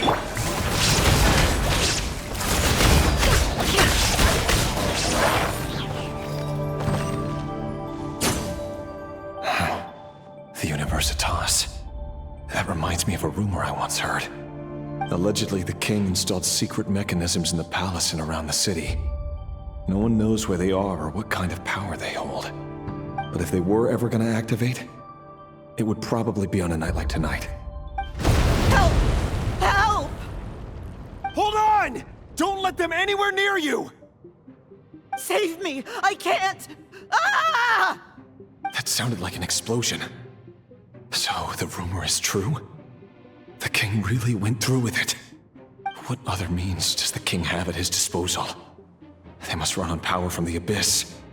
And given it's a major center of Abyss research, anyone over at the Universitas will be in grave danger. I have to hurry!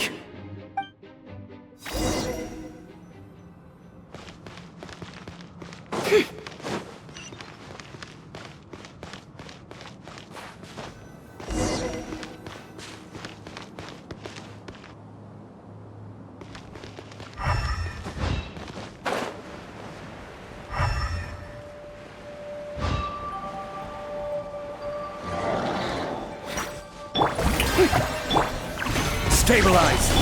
Everyone hold hands! No more lies. The mystery unravels. Order guide you! Gather! Shower me with the... Shine down! This may hurt a little. Seek within. Solidify! I will have order! It all adds up. Yoo-hoo! Ah.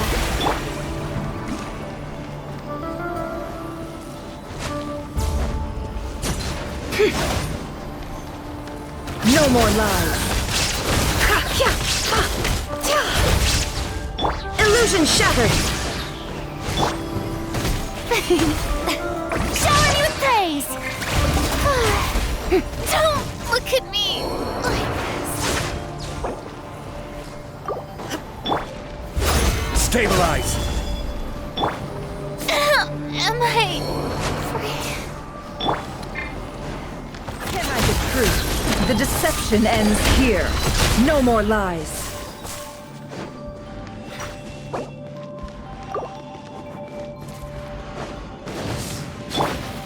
Gather!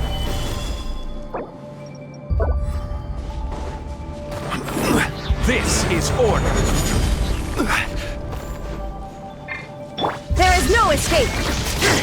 Grow!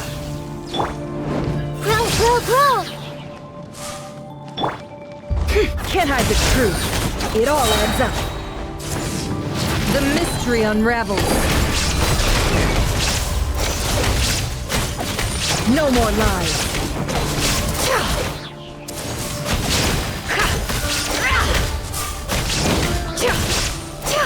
It all adds up. Seek within.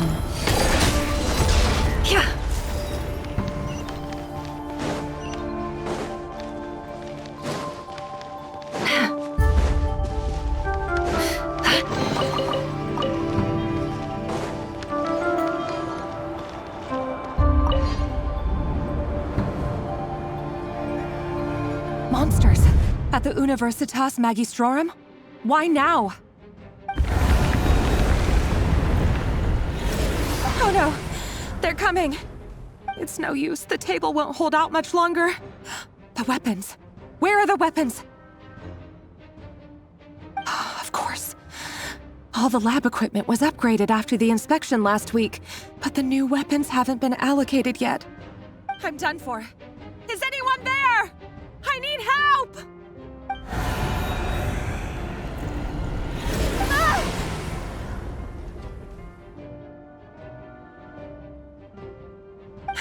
Stay back! Please stay back! Please!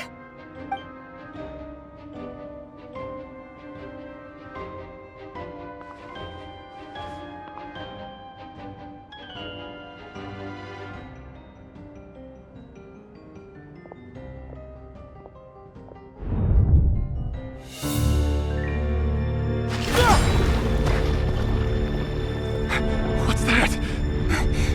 RYZEN! So the rumors about your work are true. What? No!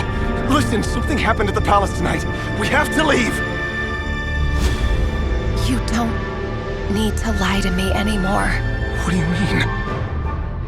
I know why you're worried, and I will respect the decision you've made. But it's okay, because I found a solution. I know how to end all this. You can have it back. The normal life you so desire. But until then, I'm afraid our wedding will have to wait. Cylinders? No, don't do it! Cylinders! Cylinders!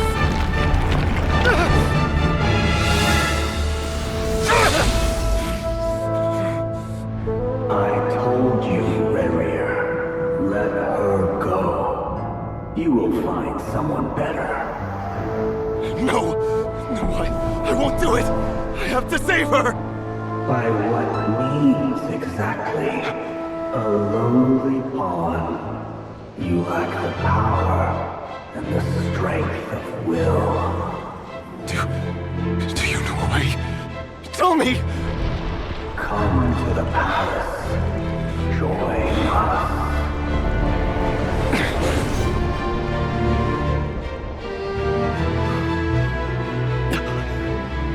Rarier, thank goodness we... Step forth and take your share. You made it. Not you too.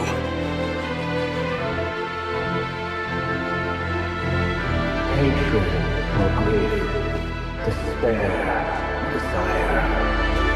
We all have our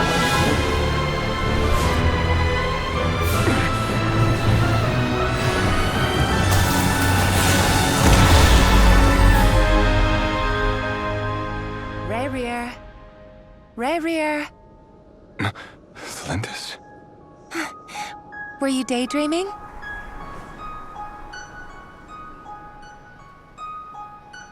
You still remember, RYZEN? That question you asked me a couple of weeks ago? Oh. You mean the proposal? Yeah. I'm wondering, where do you think would be a good place to discuss it? Maybe in the garden? Or were you thinking a fancy restaurant? It's your choice.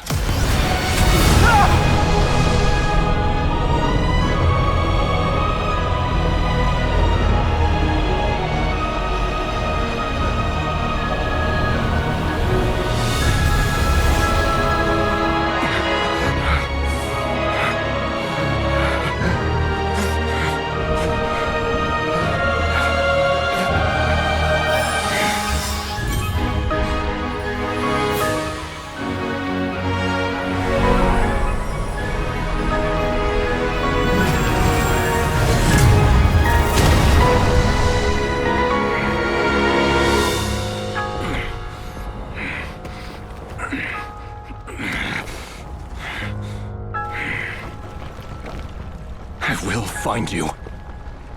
And then, you can give me your answer.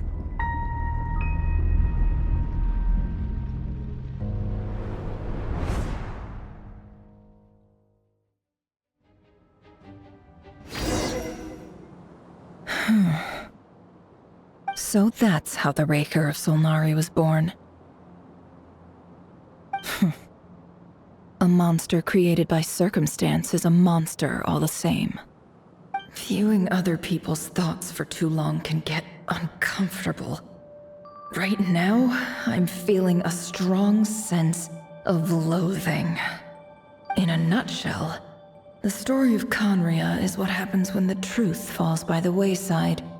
Everyone tells little white lies, and before long, you have a huge pack of lies that destroys everything.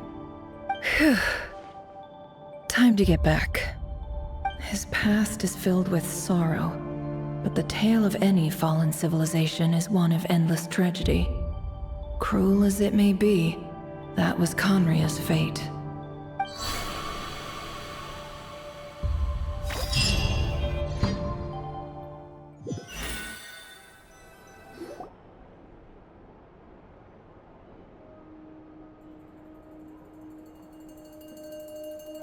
Everyone, I'm back.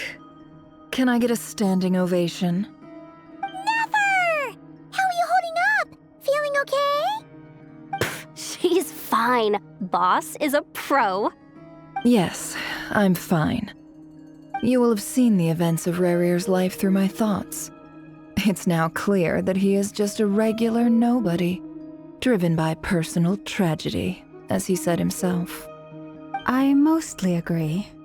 There's only so much we can know about him from his memories alone, but they did give us a clear glimpse into his life in Conria. However, I would not consider RYZEN to be a nobody. He was deeply involved in the events of that era. Yet, when the catastrophe of a generation strikes, nobody is safe. Sounds to me like you're speaking in riddles again. Is this you urging me not to abandon the people of Nodcry in their hour of need? That's not what I meant. Although I do hope you choose to remain a part of the plan. Without you, the mission ahead will be all but impossible. Then try to remember that I respond better to the carrot than the stick. And I don't appreciate being bossed around. Now, as for you, Missy, you were excellent. You stuck to the rules of the ceremony and kept your mouth shut the entire time. Bravo. Cool. So, can you fill me in on the deets now? Most of what I saw went right over my head. Patience. You'll hear the whole story, don't you worry. But let's meet up with the others first. It will save me narrating it twice. Yehoda? Yes, boss. Let me get that door for ya. That's more like it. For a moment there, I was worried you'd forgotten about the first clause of your employment contract. Forgive my curiosity, but what does the first clause say? It says I gotta do the annoying stuff that boss is too lazy to do for herself. Like opening the door, pouring the tea, yada yada. Is that right? If something is in the contract, it's because she willingly agreed to it. Rest assured that the curatorium abides by the very strictest of labor policies. You don't seriously think I'm cruel enough to treat her like my slave? In any case, I've hardly shied away from my share of the work today. Hope I don't catch Flintz and Varka lounging about in their chairs, enjoying a leisurely cup of tea. There's nothing I dislike more than other people enjoying themselves while I'm hard at work.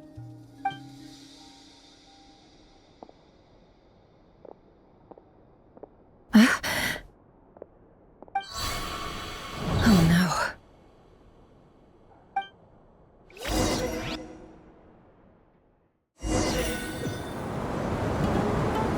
Sorry to disturb you, but we seem to have run into some trouble.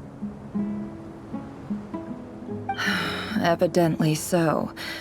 Don't worry, I'm not about to leave you to fend for yourselves. I'm not that kind of boss.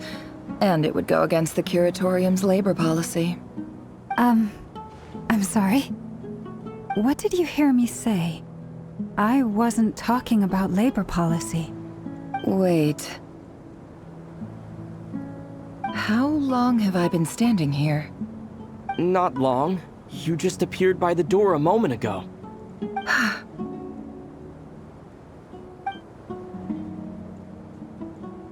Boss, what's wrong? You look like you've seen a ghost. We've been tricked. We never left at all. Somehow I hallucinated that whole scene back inside the office. Hallucinated? But how? How indeed. This place should heed my will alone. All thoughts and actions that occur in here are just a result of pawns moving across the chessboard in a carefully calculated manner. And nobody has access to this chess set but me. So you control everything in here? More or less. But yes, it's a special technique of mine. Has anything like this ever happened before? Only once. It was the first time I used the chess set. Is there any similarity between what happened then and what's happening now? I suppose my thoughts are a little turbulent, which was also the case my first time. Is there anything I can do to help? The first clause of your contract clearly states that I only need your help with things that I'm too lazy to do myself. Meaning, you're not feeling lazy right now? Meaning, this is not something Yehoda can help with. The chess set is a personal treasure that I alone understand. I must be the one to find our way out of here. Boss, it's fine. Really. Let me do something useful. Oh, listen to you. Whatever would I do without you, Yehoda? What? Really? Yes, really. Where would I ever find another employee as obedient and servile as you? God forbid anything ever happens to you. Oh, okay. Well, anyway, I was thinking of fetching some water. There's gotta be a source around here somewhere. I suggest everyone finds someplace comfortable to take a rest. We gotta conserve our energy. Even though all this chess malarkey doesn't exist in a physical sense, mentally speaking, it's all real.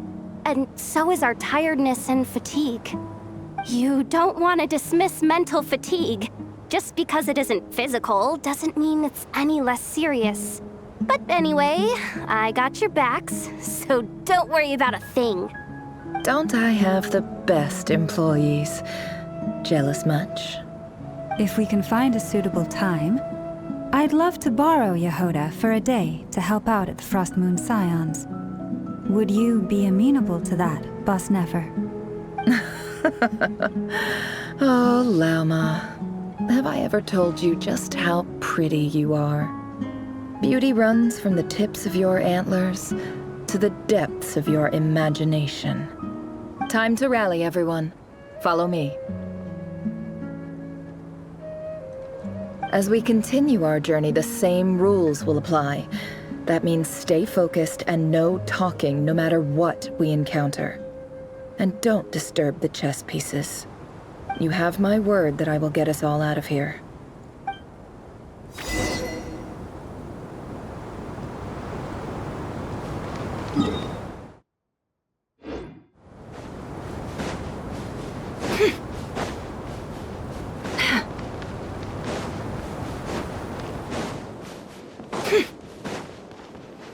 This place looks familiar. That's not a good sign. There's someone up ahead. Time for a little chat. I wasn't expecting visitors at this hour. Wait, is that? Oh, it's him. There you are! Sinue's been looking for you all day. I think he has some news for you. Oh yeah? What were you doing just now, Uncle Retinue? Hiding away some more loose change? I know I saw some Mora. What do you mean, loose change? Oh, come on, I'm too old for this. Just pretend you saw nothing.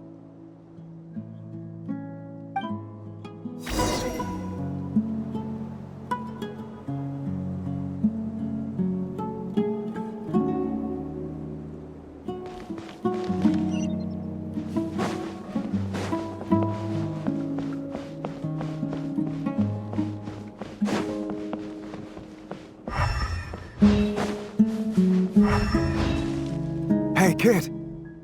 Mind telling me what Sinuhe's been up to recently? I'm trying to get in his good books and I need a way in. Get in his good books? Why? What do you want with my dad, Uncle Apepi? I've written a new song. I was hoping to showcase it at the next festival, but I'll need his approval. A new song, huh? I'd love to stay and listen, but unfortunately, Uncle Retinue says my dad's looking for me. Well, there's plenty of time and I'm not going anywhere. See that pile of stones? I'll be sitting there warming up my vocal cords. Come find me when you're done. Pile of stones. Got it.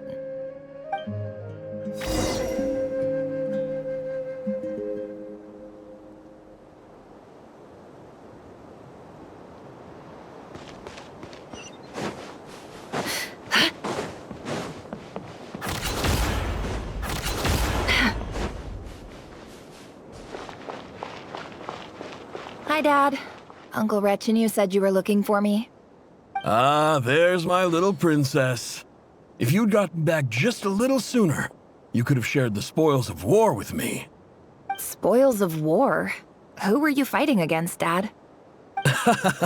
It was just a figure of speech. The aftermath of a sandstorm is no time to be waging war. I was talking about our war against thirst. I went out to fix our water supply problem, and now I'm back. Which means... We have a well again! That's right. I found a new one and brought back as much water as I could carry. It should last us for a good while. If it wasn't for these blasted sandstorms, our wells wouldn't be caving in. You wouldn't be spending all your time out searching for new water sources. As the chief of our tribe, I'm supposed to be leading us out of hardship and poverty, onto better things. You know how prosperous our ancestors were. I've told you all the stories. And look at us now, squeezed into these hovels. No one would choose this, if it wasn't for the endless wars over the years. But things are looking up. I started working with some folks from the academia a few months back. They gave me some contacts in return for my assistance in the desert. So you're the academia's helper now? Special ambassador, they call it. Think of it as a partnership. It's nothing bad, okay? We've been isolated here in the desert for too long. Seeking opportunities elsewhere is the best thing for us, and the fastest way to progress. So, do you get anything good out of being a special ambassador? Of course. My luck's improving all the time. One day, I swear I'm gonna lead us out of this place. We'll find somewhere new. Somewhere better.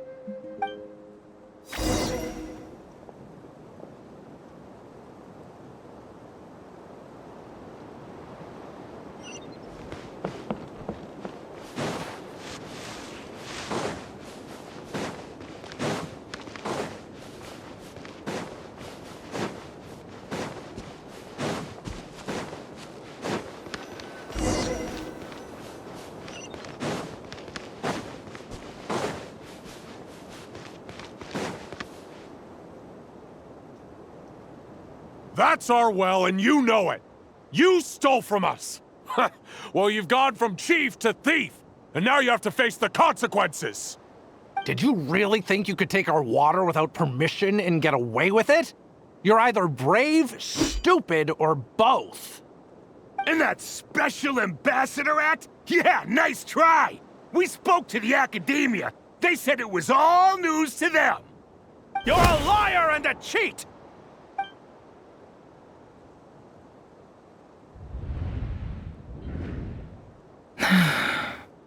I heard Yehuda gasp, but I don't blame her. Most people are terrified by the sight of blood.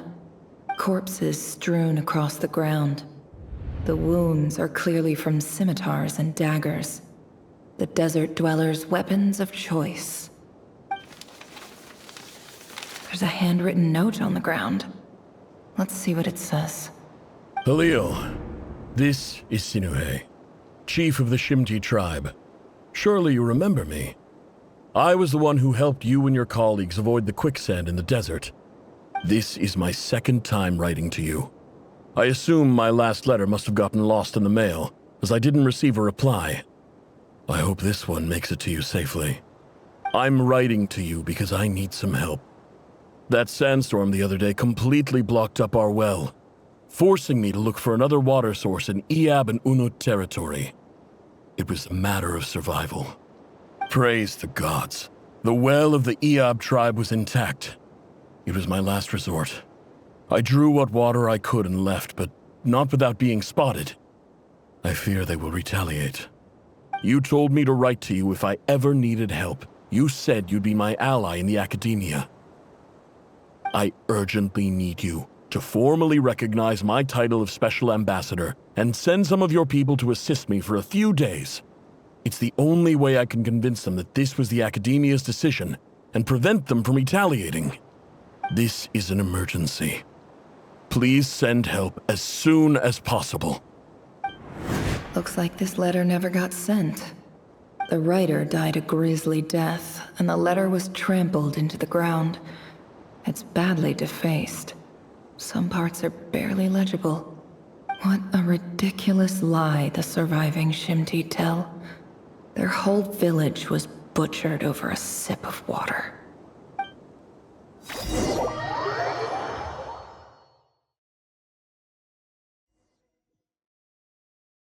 Ah, officer. Welcome. Welcome to our humble village. I thought you would at least have the courtesy to provide some respectable libations. This is the finest wine Aru village has to offer. I promise.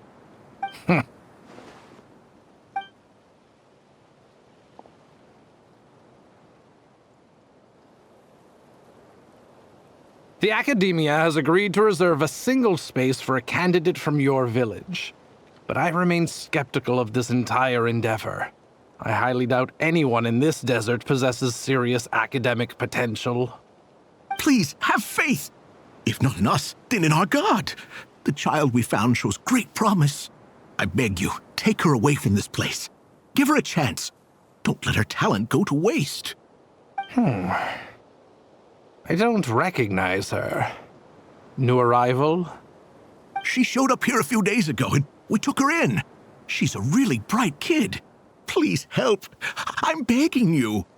So, where are you from? Nowhere special.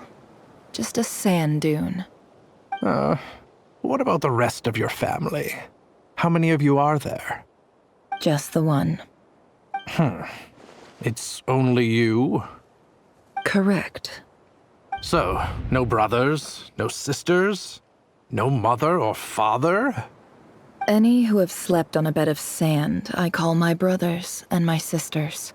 Apart from that, I have no family. All right.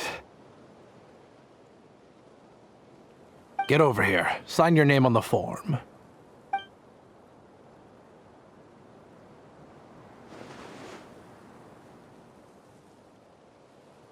Never? You're rather fair-skinned for a desert dweller.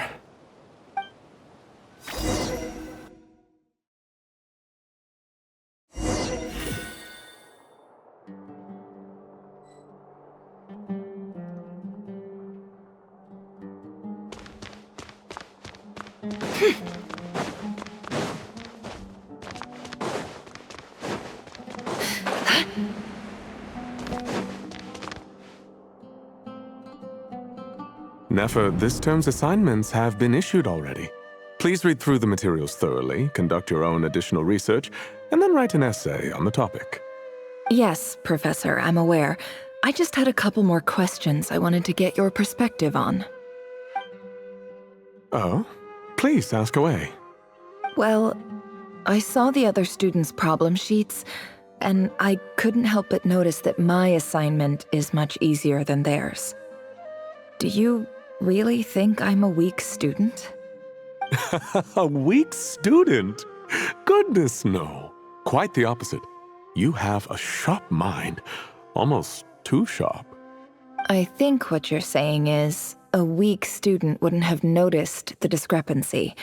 And if they did, they certainly wouldn't complain about the lighter workload. You see, sharp as they come. You see things the way they are. And I'm sure you know why they're like that. Because of where I come from. Because I'm different. I'm sorry, Nefer. I don't like it any more than you do. It's just... Anyway, you said you had a couple of questions. What's the other one? I wanted to check... If someone sent me a letter to the academia, where do I go to collect it? Ah, your family wrote to you. Well, as long as they put your name on the envelope, someone should hand it right to you. Not exactly. It's not even a recent letter. I was just curious where the mail would end up if no one collects it. The House of Dana, I expect. I know there's a box for unclaimed mail somewhere in there, probably sitting on a shelf. Whatever you're looking for, that'd be the place to start. Okay, got it. Thank you, Professor. Oh, don't mention it. Honestly, I feel like I failed you. I'm supposed to be your teacher, but I haven't taught you anything. Hey, don't say that. You're a great teacher, and you do your best for all your students. But the rules are the rules. You're not allowed to teach students like me. It's not just the academia either. The whole world bends over backwards for the successful and leaves the losers to suffer and die. Oh, my dear child. Don't tell me you've given up on life already. I haven't. I just think that if you want to make it in this world, you have to find a way to become successful.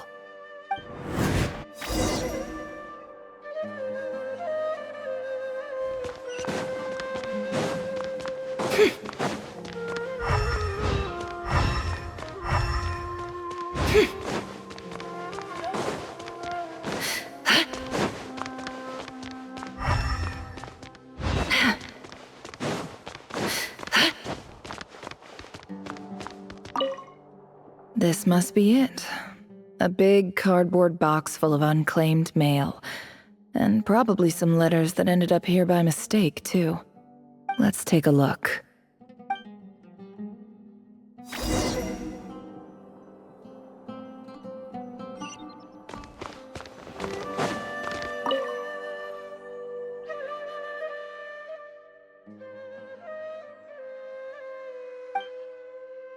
A dilapidation survey from Port Ormos. Looks like it's from a Core of 30 representative. What a strange thought. A bunch of mercs losing sleep over rundown buildings. This one was never even opened. I guess the recipient didn't care what the Core of 30 had to say about anything. Who was it addressed to? I don't recognize the name, but it must have been a Ksharawar professor.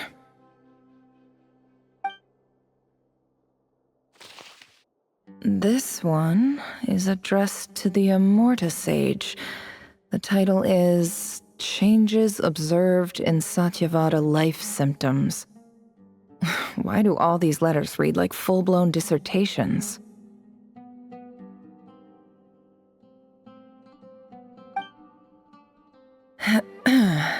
Guided by the incense, we became lost somewhere in the forest.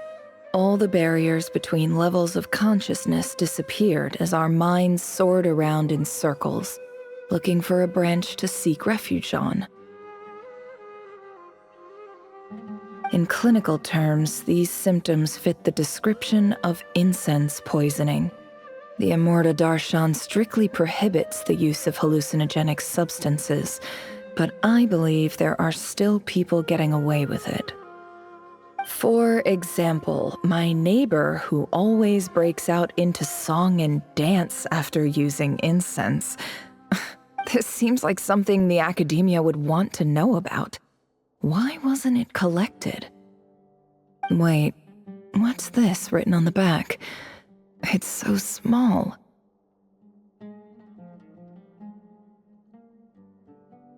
The note says, the sender authored this letter while under the influence of mushrooms. I would send it back, but no return address was provided. Stamped by the Grand Conservator of the House of Dana.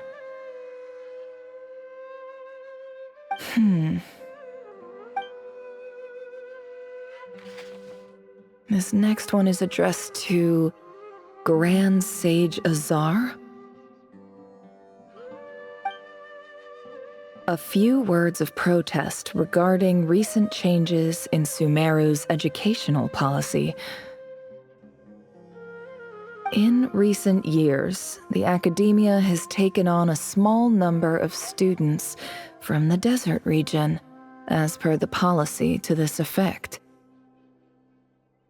However, it appears to me that these students have not, in fact, been provided with educational opportunities that are, in any meaningful sense, equal to those enjoyed by their peers.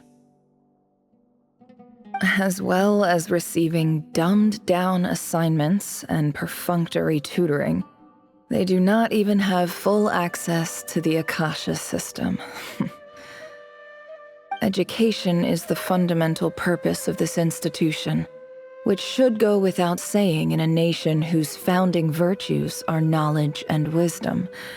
I ask you, is the lip service we pay to the policy of education for desert students truly the standard of pedagogy to which the academia aspires? As Grand Sage, policy decisions are your prerogative, but do not forget your roots. You and I were once students too, as was everyone else in this institution. I do hope you will give some serious attention to this matter. I encourage you to discuss issues like this with myself and others, and listen to some alternative opinions.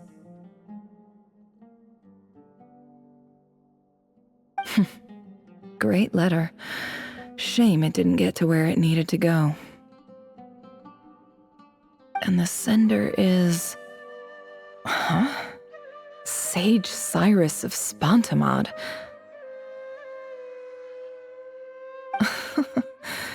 I didn't realize anyone else even knew how bad students like me have it in this place.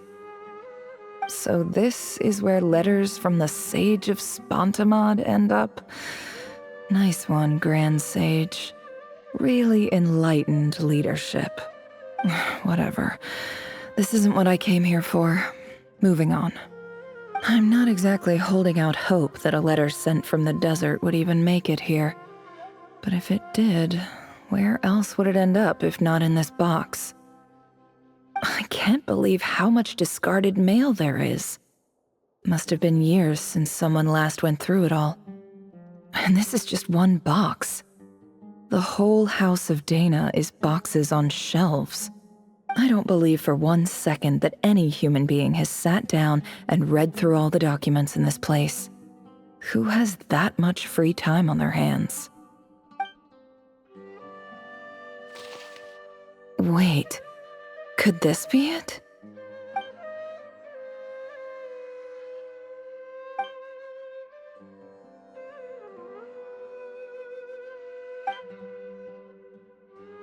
Greetings, Halil.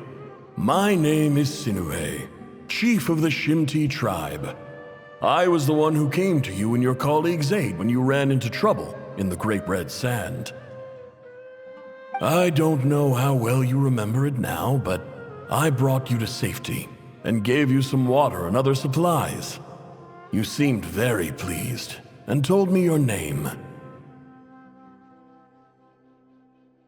In my tribe, learning a person's true name is serious business, and I therefore see you all as friends. You were kind enough to leave your contact details, so we could stay in touch. The Shimti tribe lives a harsh, nomadic existence in the desert. You were sympathetic towards my plight, promising to make me a special ambassador of the academia and help us find a way to make a better living. This brings me to my reason for writing. Our tribe has fallen on particularly hard times, and I would like to ask for your assistance. There was a terrible sandstorm a few days ago, which blocked up the well in our land. To ensure my people's survival, I had no choice but to venture into Iyab and Unut territory in search of an alternate water source. The Iyab and Unut are descended from the Thamudians, while we trace our ancestry to Tulatula. We worship the Lord of Flowers and have had relatively good relations with our fellow tribes up until now. I found a well belonging to the Iyab tribe. They declined to help us, but I really had no other option. So I took some water to keep me and my tribe alive. My actions are certain to incur their wrath. When we met, you assured me that you would be my ally in the academia. I would like to take you up on that offer, because I really need your help. I wonder if you could send an academia representative to meet with me. That aside, the last time you were here, you mentioned that the academia had started accepting students from the desert, and I told you a little about my daughter, Nefer. We have next to no resources here in the desert, and my power and influence are limited. Would you consider enrolling my daughter at the academia? She is a smart girl. I know she won't disappoint you.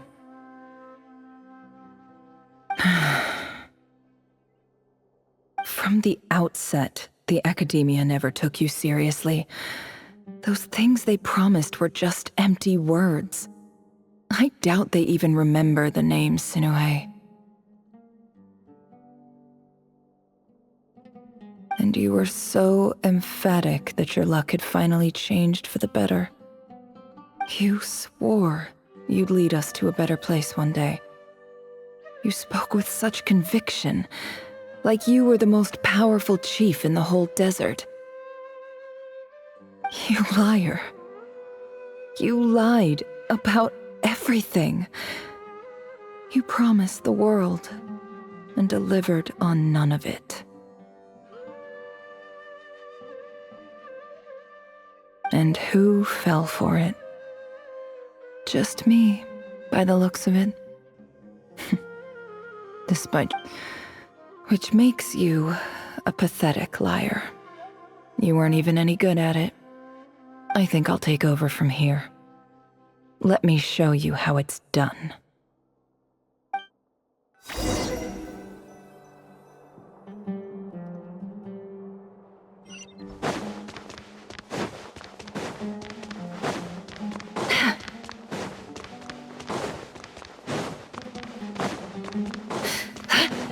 No more lies. It all adds up. I just came to say goodbye. Thanks for everything you've done for me in my time here. Nefer? You packed your bags. Where are you going? I'm quitting. Something's come up in my hometown. Gonna head back and deal with it. Huh? But this was a hard-won opportunity for you. You know that better than I do. It was. But it doesn't matter. I have more important things to deal with and they can't wait. Oh, and I didn't want to overfill my bags, so I left some incense on your desk.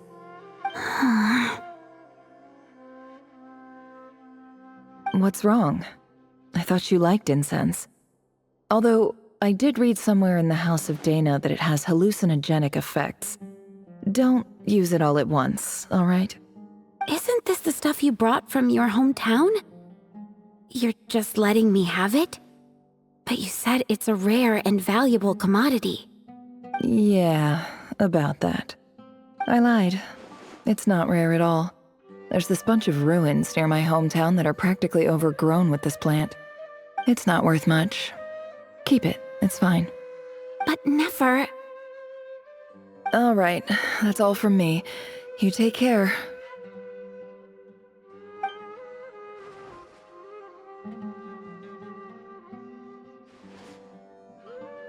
Don't forget me, okay? I mean, we're more than just classmates, right? We're friends. Yeah, I'll remember you. I lied again. That incense is worth a fortune, and it's a rare find even in those ruins. And as for remembering her, I have far too much to do when I get back. No time to reminisce. I'll be lucky if I even make it through this alive. But either way, I expect I'll forget you pretty quickly.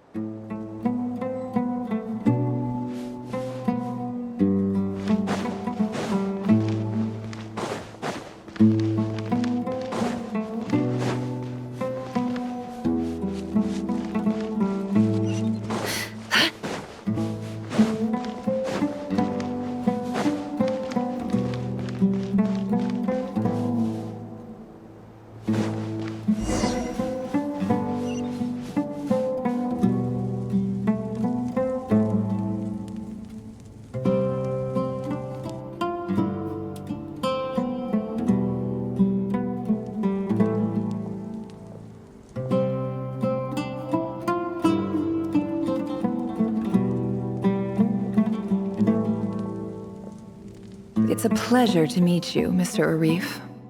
So, what does the Academia want? Since they've sent their special ambassador, I assume there's a big business deal to be made. If not, I'd be very disappointed. Please, sir, lower your blade. You're lucky I'm the one they sent. Not all special ambassadors share my admiration for the Iab people. The ever-shifting balance of power in the desert reduced the once great civilizations of this region to rubble and sand. But the story of the Iab has a very different trajectory. Others grew weak, but you grew strong, beginning in obscurity and moving to prosperity. You're the only ones who defied the trend. Huh. So, you do know who you're dealing with? This well is the perfect symbol of your strength, is it not? It used to belong to the Unut, but it looks like you have control over it now. You're not wrong. But I'm sure you didn't come all this way just to flatter us. Of course not. I came to bring you some very good news.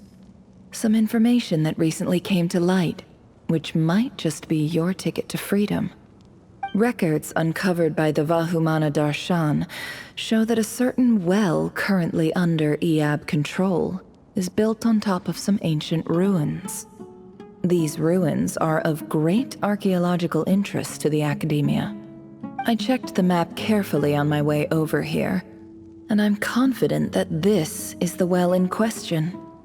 The Academia is offering 50 million mora in return for excavation rights. 50 million? No, wait. If these ruins are as important as you say, 50 million's a little low, don't you think? Don't get greedy, Iab. We know far more than you think. We know that you seized this well by force. Wasn't that the first step in your rise to power? To drive away the Unut and steal their water supply?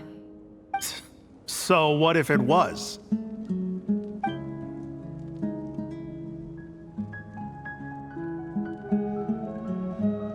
Don't worry. As unscrupulous as it was, it's something we're willing to overlook. The Academia is only interested in dealing with the de facto power holders in the region. I hope I am making myself clear. And I hope your words are the truth. If I find out the Academia is trying to play me, I'll hunt down every one of your people and make you watch as I cut their heads off one by one. I assure you, Chief, that would not be in your long-term interests. You don't want to make an enemy of the Academia. You see how I'm dressed, don't you? I appreciate that you've never been to the rainforest, but surely even you recognize an ambassador's attire when you see it. And what does a barbarian like you have to lose anyway? You really think the Sumeru Academia would bother to come all this way just to lie to you?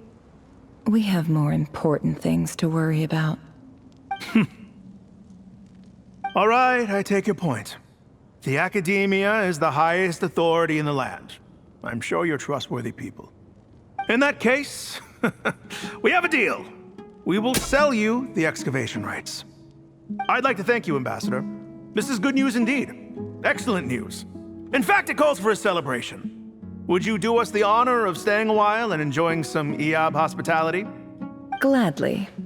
I am partial to wine myself, and I trust you are as well.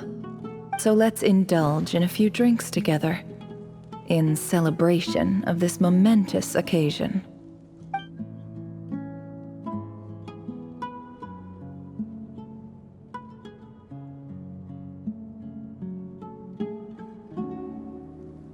Chief! Chief, it's an emergency! It's the Unut. They've taken the well. What? Well, don't just stand there. Take it back. Yes, Chief. I have every confidence in the Iab's military superiority, and yet... Well, what is it? The Unut's response was alarmingly fast. The day after we reach a deal, they seize the well. This can't be a coincidence. Perhaps there is a traitor in your midst. I don't think so. I am obliged to remind you, Chief, that the Academia will only deal with the de facto power holders. If you cannot regain control over the well, I'm afraid you won't see a single mora of that 50 million. No! Please, Ambassador, just give me some time. I swear the Unut will not get away with this. That well is ours, and so is the mora. Glad to hear it. I will wait here for an update. If there is a traitor, I will find them. In the meantime, make yourself at home. I'll report back as soon as I have an update. Much obliged. Wow. All it took was a few words and I've got him wrapped around my finger. What an amazing feeling. So, in summary, Ambassador, the Academia would rather negotiate with our tribe instead of the Iab, yes? The Iab are ruthless murderers who don't listen to reason. And now they have the gall to interfere in our research projects in the desert region. So let me ask you, Chief, if you were the Academia, what would you do? Kill them all, of course. Precisely. The Academia does not tolerate those who stand in our way. The EAB have held back our academic pursuits for too long, and our patience is wearing thin. At the same time, there is simply no way that the Academia can be seen to be intervening in desert affairs. I'm sure you understand where I'm coming from. We have our own rules out here. If the rainforest dwellers raised arms against a desert tribe, it'd start a bloody war. Right. We can't confront them ourselves, but we can support their enemies.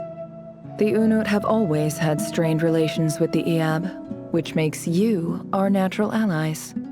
Natural allies. Weren't the EAB your allies once? You were quick to send them after us to protect your interests back when we stole that water. And now look at you. You're at each other's throats. Let me be clear. The Academia wishes to collaborate with the legally recognized rulers of the desert in this matter. We are asking for excavation rights to that well, and our offer is 50 million mora. Say no more. I believe we have an understanding. Good.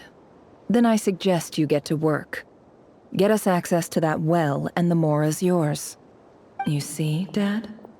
Lying is easy when you know how. People will believe anything.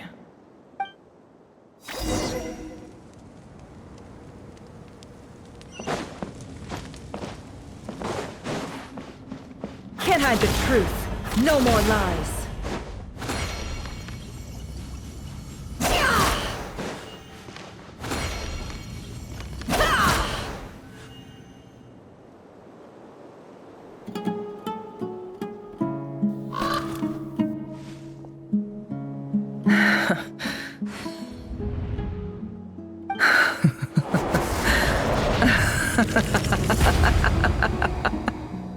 Look at yourselves. You may be vile, savage monsters, but your butchered bodies bleed like any others. You're no different. You're nothing special at all. The monsters who destroyed my home, they're just ordinary, petty human beings. What a joke. I think we're even now.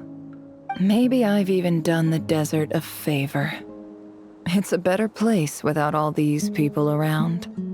Oh, Sinuhe, my gullible fool of a father. Perhaps if you'd been as ruthless as I was today, our tribespeople would still be alive. In this dog-eat-dog world, a chief needs to be tough to survive. But you couldn't do what had to be done. So I did it for you. Never. It's okay. All of this is in the past now. I believe I remember you promising to remain silent. Yeah, but even so... Yehoda, is there anything you can do to ease the tension? Alright, time for a sharp turn onto a completely different topic. So, anyway, that's enough of that. When are we getting out of this place? Feels like we've been walking forever. I'm getting pretty tired. Oh, Alma, you tired? Yes. If we can find somewhere to sit down, I could certainly do with a rest. It's not far now. There should be a temple just up ahead. Yes. Really? A temple? That's where this story ends? I guess that's how things go in the desert. Desert dwellers can never escape their destiny. Or so everyone says. I never wanted to believe it, but looking back now, I'm as desert as they come. You mentioned a temple. What's waiting for us there? My biggest trade secret of all. Ah. Then I'm guessing it's where you got your power from. The power to peer into other people's minds. I didn't know you were clued up on any other religions.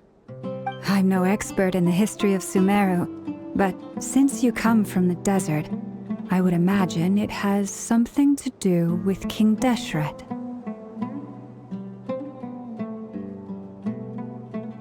Sounds impressive. Ah, I know who you mean. General Mahamatra Cyno. The spirit of Hermanubis dwells within him. That's Boss Neff for ya. She knows everything. Cyno's hardly a figure of obscurity, but I know about Sethos too. What about him? Is he a big deal or something? Well, he's not a small deal, let's put it that way. Please, this is the bare-bone basics. Save the flattery. Thanks for your patience, everyone. I'm sure it's been a lot to take in. With any luck, that's our exit just up ahead.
Here, I don't have anything to add about any of this stuff.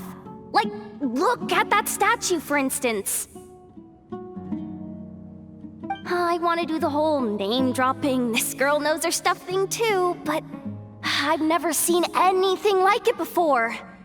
A statue with the head of a bird.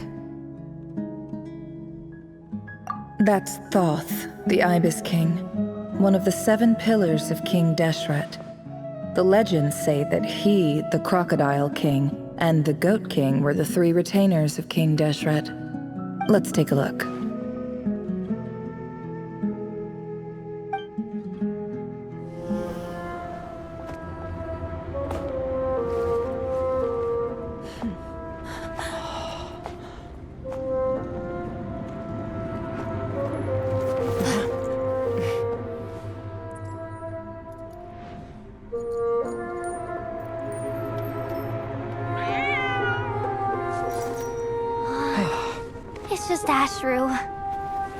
So, all is well?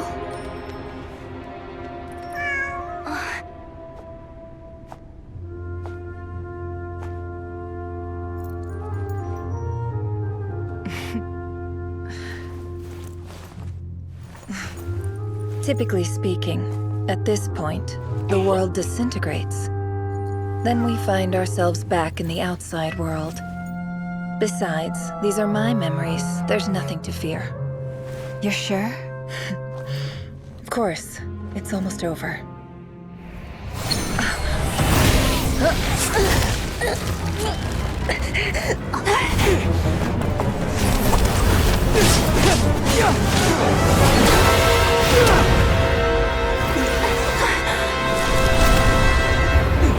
Never!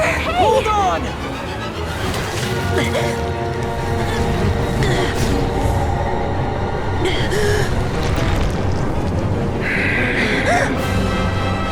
Knowing too much is always a death sentence. Speak for yourself.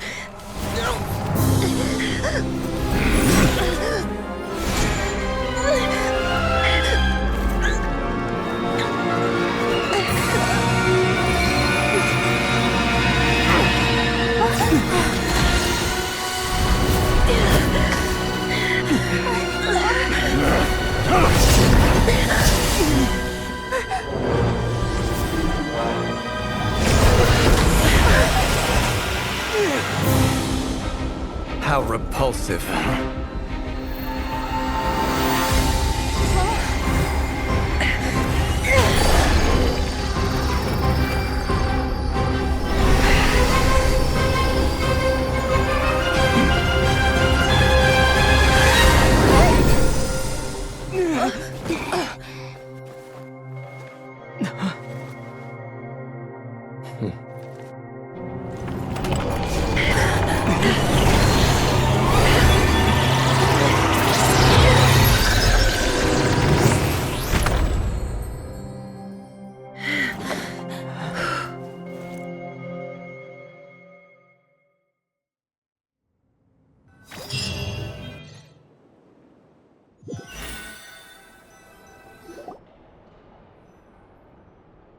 Timed that pretty well, didn't I?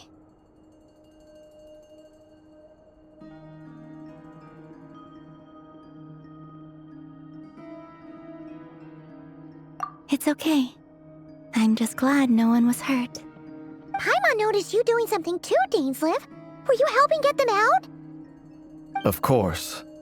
When I asked Nefer to conduct this investigation, I was not naive to the dangers involved. I had a duty to ensure your safety. Good to know your sense of justice is still intact after all these years. I take that to mean that you saw the truth. That comes as a great relief. I certainly did. And thanks to your help, I also managed to trap RYZEN inside the chess set. Whoa, really? How'd you manage that? Well, to be honest, I sensed that something was wrong long before we made it to the temple. By using this fragment to probe into RYZEN's past, well, the monster formerly known as RYZEN, it seems I alerted him. I was tracking him, then he caught on and started tracking me too. Can't say I'm surprised. But how did he track you through your thoughts alone? That shouldn't be possible. RYZEN was a secret agent who reported directly to the Vinster King. He is an expert at finding a trail and hunting down his pursuers. No wonder. He infiltrated the chess set, read my thoughts, and built a new virtual chess set inside of it. That's why we weren't able to leave at first. Speaking of your chess set, it's quite a remarkable item. Would I be right in thinking you have some connection to King Deshret? You overestimate me. I only have a connection with one of his underlings, the Ibis King. You all saw how this came to be. A long time ago, the Eab massacred my tribe, the Shimti, in our home village. A few years later, I enrolled in the academia, where some new information came to light. The Unut and the Eab fought a bitter battle over the rights to a well, all for the sake of a non-existent 50 million Mora. The Eab ultimately won that confrontation, but their victory came at the cost of almost every warrior in the tribe. The final blow to the Eab came at the victory feast, when an Unut assassin beheaded their chief right before my eyes. The remaining Eab fled and have been scattered to the winds ever since. Having gotten my revenge, I returned to my hometown, where to my surprise, the nearby temple was still standing. There it was, seemingly immune to the relentless hostility of the desert, while my tribal home lay in ruins. As I stood there gazing at the temple, I noticed a cat just outside. This cat, as it turned out, was home to the spirit of the Ibis King. He led me to a gate deep inside the temple, and there he made a deal with me. This chess set is my gift from the Ibis King. The chessboard within is made to the same specifications as the one in the mausoleum of King Deshret, and represents his power of piercing analysis. With this chessboard in its container, I gained a certain ability to perceive hidden secrets. Now, you could conclude that the Ibis King simply wanted to give the people of this world the power to seek the truth, but I don't believe that's the full story. Every god plays favorites. Their hearts are as fickle as any humans, full of secrets, perversions, egotistical tendencies. but precious few gods are willing to admit this. It is the same with all powerful forces, including fate itself. Their gaze falls preferentially upon a select few. As you rightly point out, this is an act of favoritism. If you're alluding to the Abyss, then yes, I agree. Gather the others. It's time to share everything I've learned.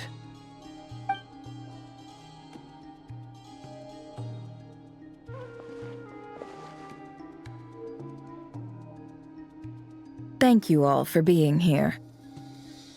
As promised, I did some further investigating into the RAZER of Solnari's background. I am pleased to report that the investigation has been most fruitful indeed. The RAZER of Solnari, real name Rerir, was once a Conrian subject who served the Vinster King. I will now share the important details of his story. Please save any questions or comments for the end.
So that's why he's so obsessed with the moon. A tragic tale, to be sure. But it does not excuse his many transgressions. No matter how much Rerir suffered in the past, the fact remains that he is what we know today as the Wild Hunt, wreaking havoc upon innocent lives in Notcry. He becomes more dangerous with each passing day. If left unchecked, it is simply a matter of time before all of Teyvat suffers the consequences. This is a threat that the Knights of Favonius cannot ignore. A question for Miss Columbina. Forgive me if this is presumptuous, but have you ever seen the spatial gateway that appeared in Rerir's memory? Never. But I have heard stories of something called the Moon Gate, and this seems to fit the description.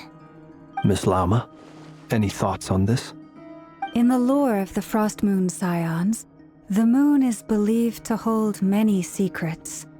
Some sources speak of ancient knowledge, others of a gateway to the unknown. The term Moon Gate is one I have heard before, but as is the case with all of our legends, there are no records of any first-hand witnesses. We cannot know whether it truly exists. Then back to Miss Columbina. As a moon goddess yourself, do you have some idea of where the Moon Gate leads to? Not at this stage, sorry. I do hold the power of the Frost Moon, and my strength is recovering well. I can sense that the gate would open at my command, but... But there's more to the power of the Frost Moon than that? Yes. A moon goddess has the right to open the Moon Gate, since it is a path to the moon. But as Nefer mentioned, holding open a spatial gateway takes a huge amount of power. And right now, I need to conserve my energy to fight the RAZER of Solnari. I'm afraid this is one mystery we may have to leave unsolved for now. I agree. Better to save your strength. But if you'll humor me for a moment, I have a bold conjecture of my own regarding the world beyond the gateway. I highly suspect that neither Tholindis nor Rerir made it through unscathed. The evidence pointing to this is the fact that the RAZER of Solnari exists in the form of countless fragments. With the abyssal power he wields, no ordinary foe can touch him, let alone tear him to shreds. And yet, the Wild Hunt proliferates wherever his scattered fragments lie, drawing hordes of monsters to many different locations across the land. So your theory is that RYZEN was physically torn to shreds by some powerful force? Hence, why the Wild Hunt is a distributed phenomenon, rather than a unified one? Makes sense to me. Explains why the Wild Hunt is so pervasive, and why he's been trying to piece himself back together. He was whole to begin with, and he wants to be whole again. Without the power of the Abyss on his side, he almost certainly would have perished the moment he was torn apart. But the Abyss, much like a curse, has kept him alive. I could not agree more. The power of the Abyss is most surely a curse. It is a compelling explanation, and one that accords with my present understanding of Abyss creatures. Whether the life form in question is primitive or advanced, if a curse has extended its lifespan unnaturally, it will continue to survive in spite of everything. This raises some interesting questions. I will run some experiments and see if there is any validity to my suspicions. That being said, regardless of whether my research bears fruit, I would like to thank Miss Nefer for conducting such a thorough investigation. Already, it has greatly enriched my understanding of the entity we face. My pleasure, Mr. Albedo. I too hope that the information I have shared today proves useful as we look to formulate the next stage of our plan. Hey! What is it, Dainsleif? You look really upset! It's just... when I think of the man I once knew as RYZEN, I struggle to understand why things had to turn out like this. The two of you used to be friends, didn't you? I don't know if these words will bring any comfort, but my heart goes out to you. Mine too. We could never know all the hows and whys of the way things are. The moon and stars are full of untold secrets and lies, and the skies are host to many more mysteries than these alone. Yet, none of that can begin to compare with the complexity of human life. Those are the first comforting words I've heard in a long time. Thank you, both. Well, I think this is a good place to end today's meeting. I'm sure Nefer needs some time to recover. She's been through an awful lot today. That's very thoughtful of you, Lama. Of course. Sounds good to me. Take some time to rest and digest before we reconvene to nail down a plan.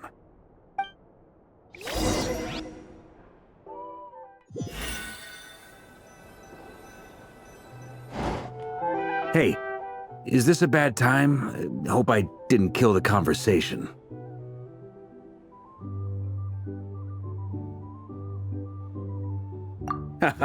No need. Come on, let's talk outside.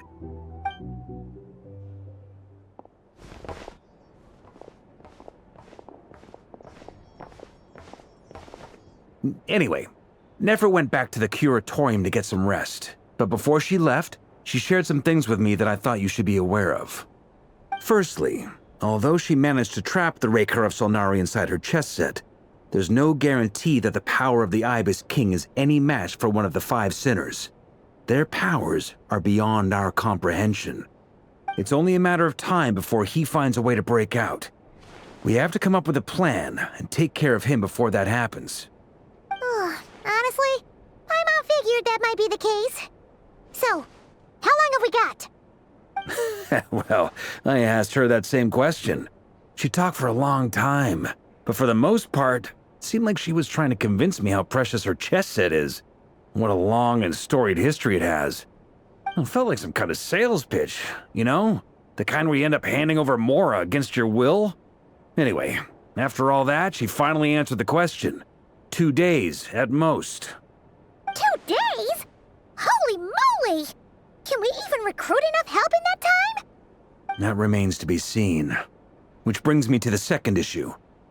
Dainsleif is obviously conflicted about this whole thing. But given how little time we have, there's no way we can pull this off without his help. You have some history with him, right? Do you think maybe you could talk to him for us? Great. I appreciate it. All right, on to item 3. So, Albedo, Durin, and I put our heads together and came up with a plan. Can't promise it's gonna work yet, but at least it's a start. We figured we'd bounce the idea off you first. We'll explore it further once everyone's recovered. Oh, Paimon's dying to hear this. All right, so here's what we're thinking.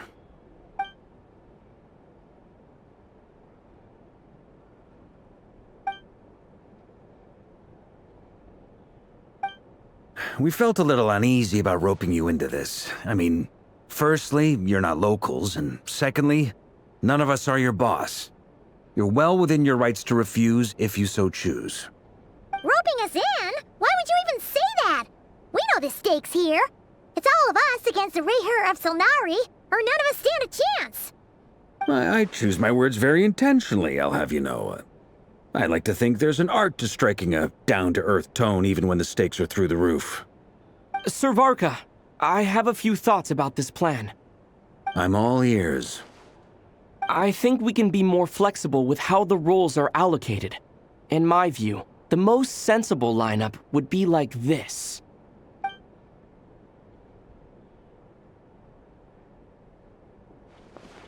I see your point, yeah. But if that's how we're going to approach this, you'd better make sure you're ready. To be clear, I don't doubt your abilities. Far from it. I just want to make sure. Are you really willing to take all this on? I want to do everything within my power. The RAZER of Solnari is a truly fearsome opponent, and if I do my part, it'll greatly reduce the risk for everyone else involved. Well, that tracks with what I've heard. Jean's mentioned in her letters that you're so diligent it's almost abnormal.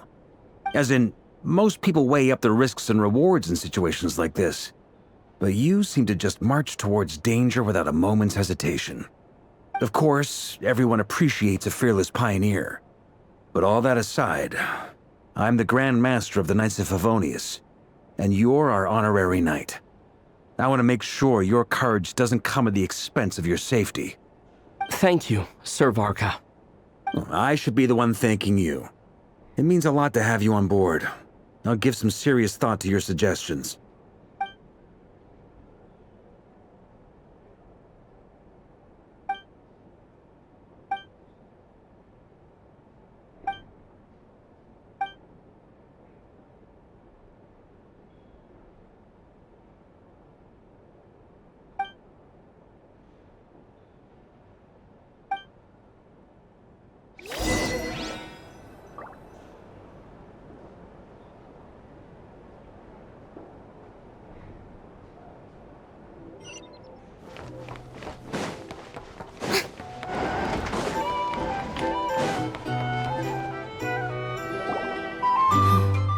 This is a thorough plan, but I do have one last question before we take action.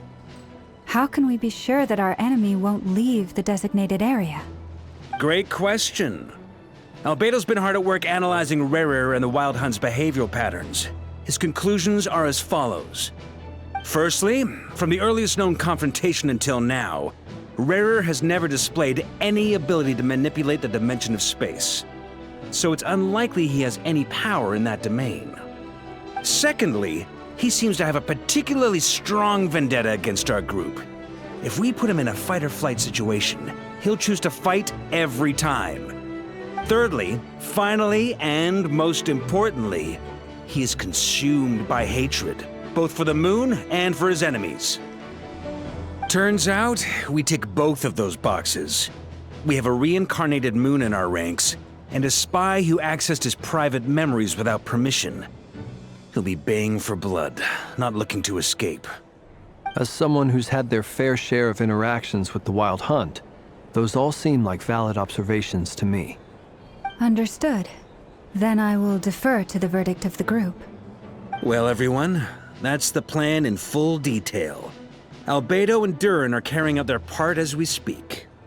Plan approved. Scheduling.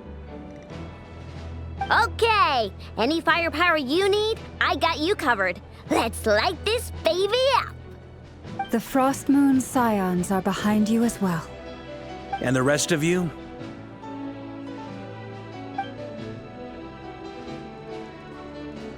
No objections? All right, then it's settled. This is the plan we're going with. Next up, an old tradition of mine. Anyone who wants to back out, now's your chance. Wait, we can still back out of this? Everyone says things they regret, right? I don't want anyone feeling trapped because their mouth said yes before their brain had time to think things through. A very people-first approach. I hear that's common practice in the Knights of Favonius. Heh. Who'd you hear it from? D-Luke? Shh. We don't use people's real names at work. This contact will be known only as Owl, please and thank you. This plan can only work if everyone does their part. Flint's and I will absolutely support it. We shall indeed. You'll be glad you accepted our help. Also, you are the last person I expected to see here, Miss Dory. It's not often I get called Dory in a work context. My peers usually call me Lord Sangama Bay. So, the longer your name, the higher your net worth. Is that the idea here? In that case, Mr. Flint's here must be worth a fortune. That's right, I know your full name. It's... The walls are thin here. I'd appreciate you keeping that a secret. Okay, fine.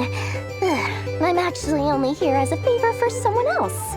Do you have any idea how much it would cost to hire me otherwise? Oh, does this mean someone out there actually has the power to boss Dory around? It most certainly does not. We have a long-standing and mutually beneficial business partnership. She's actually the mom of a friend of yours. Said mom supplied me with a great little trinket, but now that lady's ruined everything. If I don't start building a little goodwill now, my whole business in Nodcry is gonna go down the drain! Okay. So what exactly is so special about this pendant? It's a lucky charm that a great mage made for me. We have a business relationship, and she was worried that something bad might happen to me. So, she wanted me to have something that can store power to protect myself with. I finally got it all fully charged up with Kovaki, and then never went and used it all up at once! Never lost so big in my life! You're right. It was all my fault. I didn't mean to drain all the Kuvaki in the pendant, but I'll make it up to you. You will? Well, in that case, how about you give me your chess set, and we call it even? I knew you'd say that. Well, it's yours if you want it. In fact, take it now, and I'll even throw in a free Raker of Solnari. Deal? You're putting me in a difficult position here. It's a very useful thing to have around, but I have a funny feeling it won't be around much longer. I guess we'll see in a couple of days. Looks like bankruptcy for me. Hey, don't be so pessimistic. See this through and you never know. You might find a new business opportunity on the other side.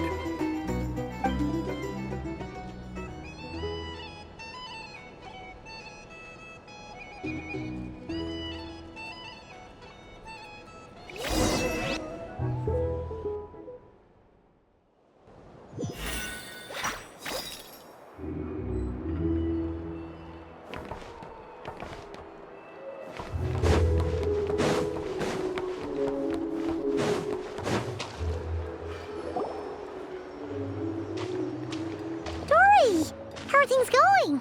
Feeling ready? Oh, I was born ready.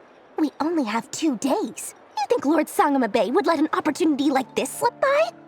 Don't forget, when something's in high demand, the people with the goods on hand get to charge the highest price of all, even higher than the sellers taking advance orders. Ta-da! See? It's right here! Ah, it's so pretty! Did you make it?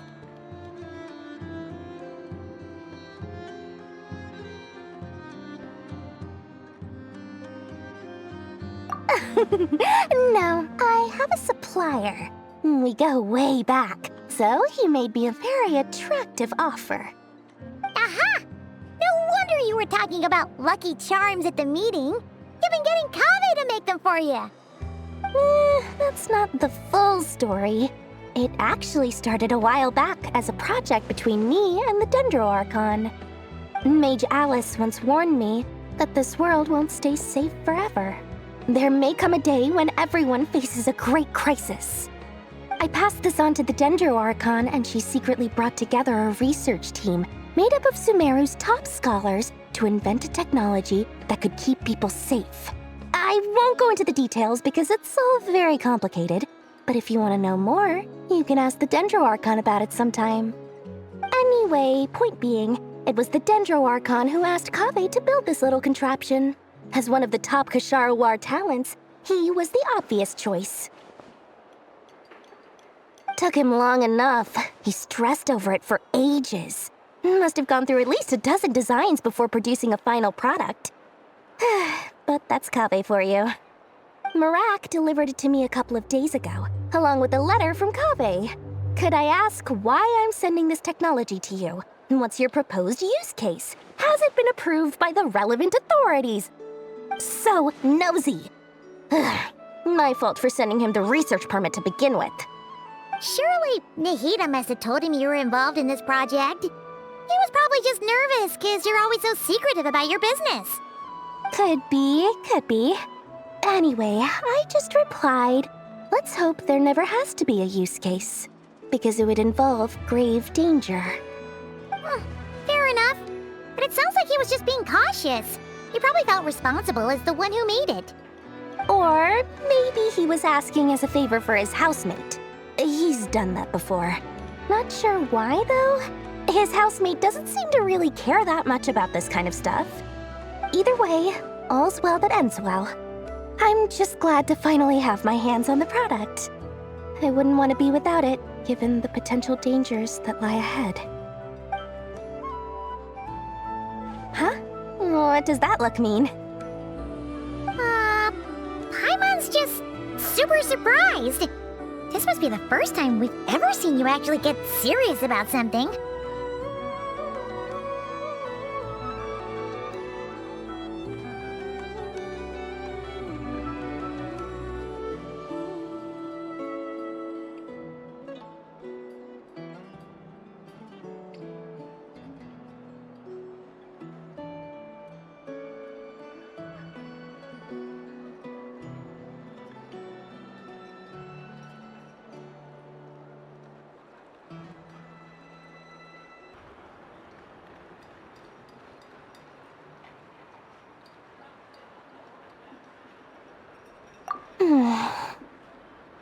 Well, a long time ago, I made a promise to myself.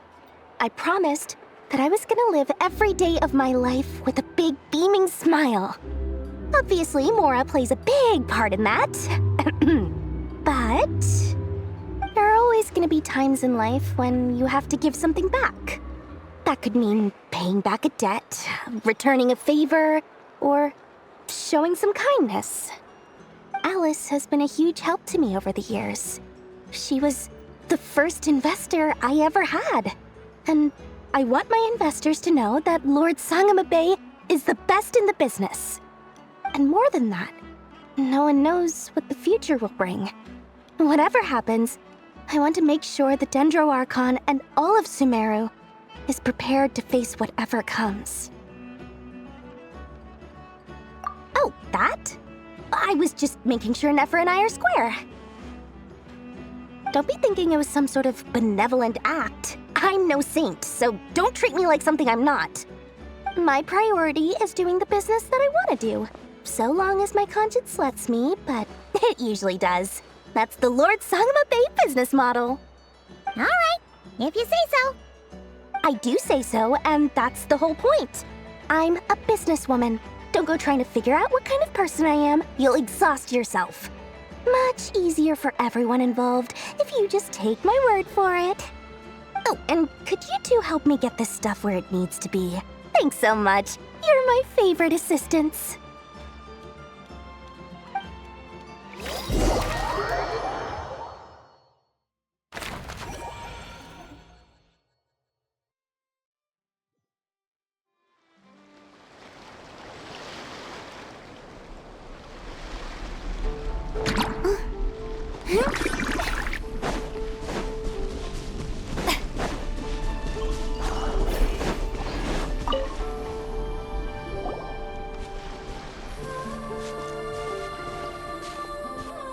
Traveler, Paimon.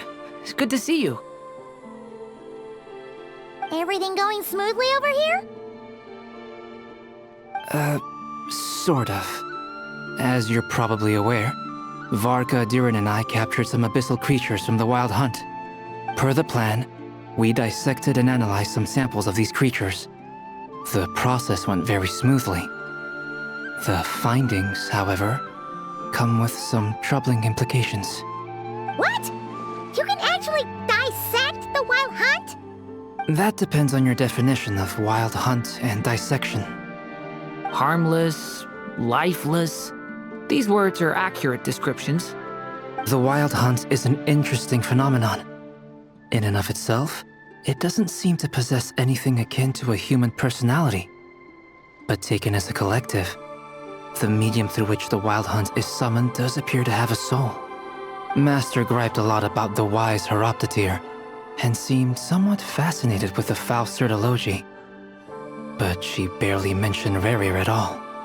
I don't think that was because of his lower social standing, though. Anyway, it's a pity. I should like to hear her thoughts on the nature of the lifeform he has become today. It's a strange mix. The furious energy of an abyssal being channeled through a fractured physical existence. A consequence of being torn apart by an unknown power.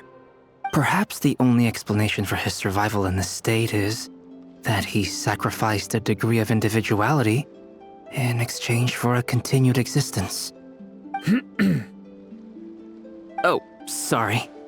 Once I get talking about interesting research, I have a tendency to go on indefinitely. Back to our research findings. Essentially, they confirm my hypothesis. RAZER's corpse is completely contaminated by the Abyss, and the effects are irreversible. You could think of this as RAZER in mutated form. But in my view, even that would be inaccurate. In reality, his whole being has been consumed by the Abyss. In other words, he is now nothing more than a manifestation of abyssal power. Unfortunately, at present, we have no means of completely eradicating abyssal power. Hence, we cannot fundamentally destroy the RAZER of Solnari either. Oh, that's terrible news! So, that's it? We can't defeat him? Not even if we get the power of the Three Moons? Miss Columbina's situation is a difficult one. She can never achieve wholeness when the world does not accept her presence. It's as if her creator banished her to a place she can never be accepted. It means she spends most of her energy just on her own survival. Given the circumstances, it's only natural to despair. But we must see this plan through to the end. Time to kick off the backup plan. Oh, Paimon almost forgot! This is for you. Dory asked us to bring it. Ah, how wonderful. Well, thank you for making the trip. Durin and I will be heading off shortly. I'm sorry I won't be there to protect you in person this time. Please be careful.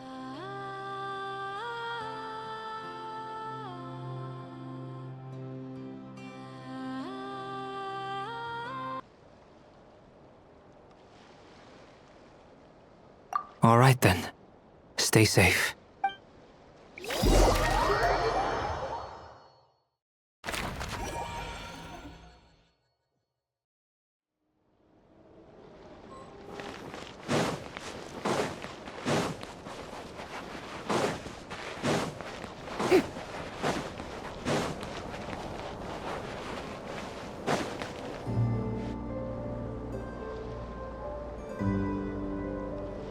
Miss Lauma, is everyone here? Yes. The fate of my flock is in your hands, Grandmaster Varka. Please keep them safe. My lady, what are you saying? Within the next 24 hours, we will face the biggest crisis the world has ever seen. This is not a burden that we deserve to bear, but I believe that we reap what we sow in this life. So I intend to act. I must do what I think is right. For me, that means fighting for the future of Nodcry. This gentleman is the Grand Master of the Knights of Favonius, Varka, Knight of Boreas. In my absence, please follow his lead. Hey, everyone. Guess I should introduce myself. Well, to start with, I know my way around a battlefield. Biggest strengths are honesty and hard-workingness. Anyway, point is, I don't intend to let Lauma down. I'm gonna do everything in my power to keep every last one of you safe and sound.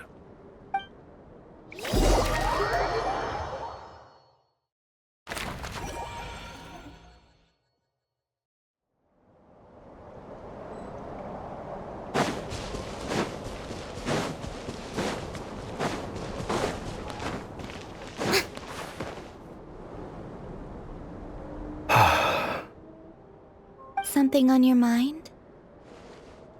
Miss Columbina, was it? I believe that's how the others addressed you. That's right. Names are funny things. Have you always been called Dainslev? Yes. I take it your own name has a more complicated history. I have a different relationship with names than other people. To be honest, I'm not even sure that Columbina is my name. At least, not in the same way that Dainslev is yours. But it's what everyone calls me, and I go along with it. A lot of my life has been that way. I get so used to things that I forget to question why they are so. I never used to think much about where names come from, or what they mean to people. Maybe something's wrong with me. You're different from other people. I sensed it the first time we met. You're more perceptive than most. I'm sure your long life and rich range of experience explains that. Do you ever find yourself missing Conria, Mr. Dainslev? Difficult to answer. I have dreamed of the past many, many times. Sometimes I'm fighting tooth and nail. Other times I'm lying on the ground, defeated. I don't recall any happy moments from that time. It has been too long. Is that because hatred survives longer than love and affection? That would not be for me to say. I make no excuses for the grudges I bear.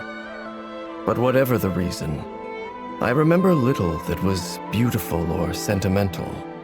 Thank you for your help with the RAZER situation. Without your efforts, I never could have learned the hidden truth of his story. You're welcome. I know he's your friend. Friend? He betrayed me. And I never really understood what he was going through in life. Some friendship, that is. Okay. So, do you plan to fight him with us? You see, you're torn. Now you know what really happened. You see the things he's done in a new light. I need some time. Of course. I completely understand. Anyone else in your position would feel conflicted too. Actually, I went through something similar myself recently. Something happened that changed my perspective on a situation. A situation I took for granted at the time, but now I feel very grateful for it. You mean the Harbingers who still support you, even though you've left the Fatui? Yes. I always thought they were only helping me because Harbingers are forced to work together. But then I abandoned them. A warrant was even put out for my arrest. And even now, they still support me. Which means I was wrong about them all along. Clearly, they view you as a friend. I feel a little guilty now. I regret not seeing her help for what it was, and not treasuring it. I see the guilt that you're feeling now, because I feel it too. Hopefully, talking about it will do us both some good. Have you noticed that the Traveler and Paimon are over there? I think they've been listening. Huh. Shall we say hello? Sure. Hello. Ah! They caught us!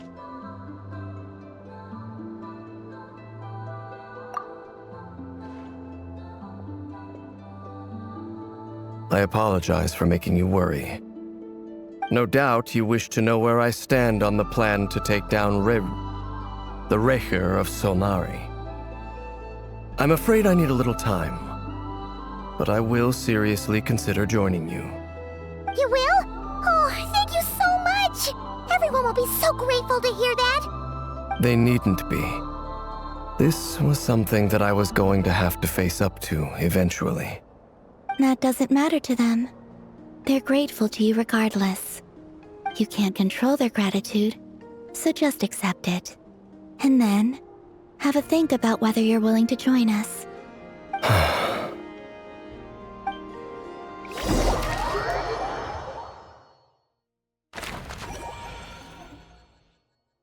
It's nearly showtime! Let's go rendezvous with the others. You know the place.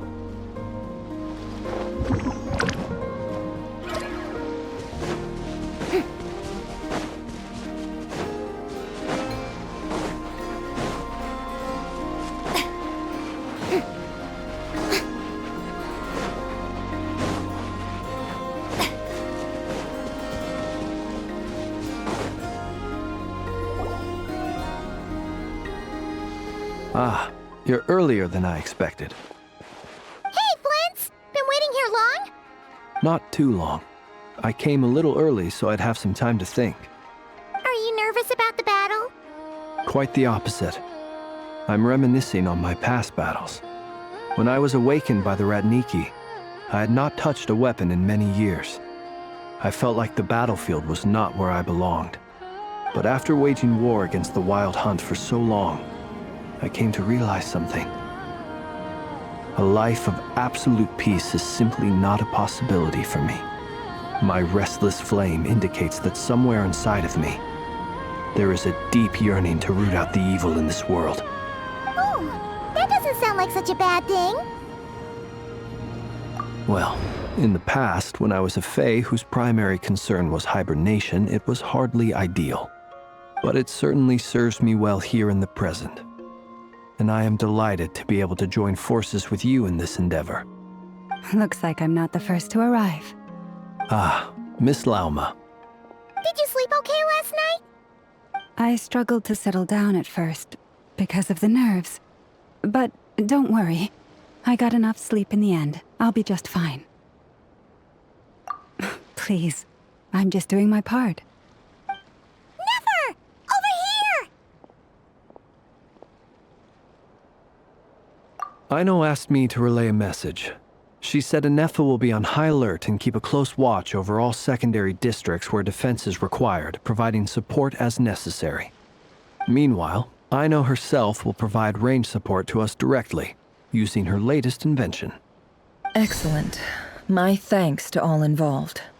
The chess set's looking a little unstable. It won't hold him much longer. We should be prepared to engage at a moment's notice. No sense sitting around waiting. Let's make the first move while we still have the option. I agree. Paimon, find a safe hiding place. Got it! Be careful, Traveler! I will.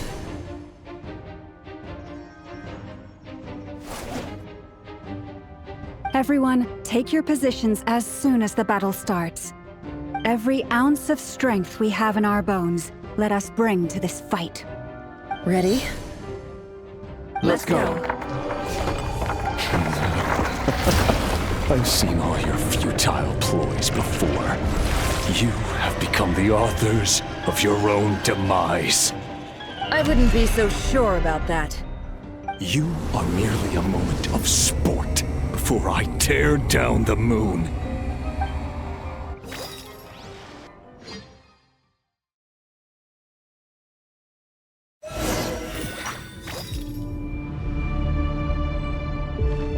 Stay on your toes.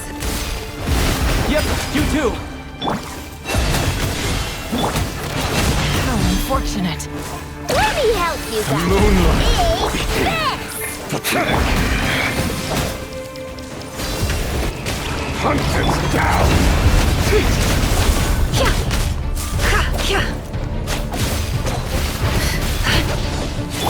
You poor lost lamb. Water jet! For the everlasting forest. Be silent. Observe. Steady now. Be silent. Can't hide the truth. The deception ends here. No more lies. Hunt him Close down. your eyes. Leave this place. It all adds up. Pathetic. The moonlight With one heart, we pray.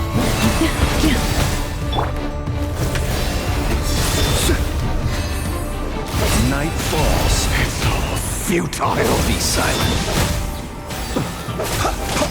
Hunt him down. Move.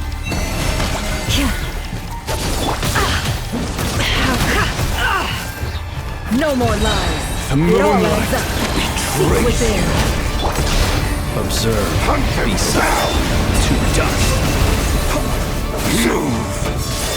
The For the moonlight everlasting betrays forest. you. Leave this place. Pathetic. A grave.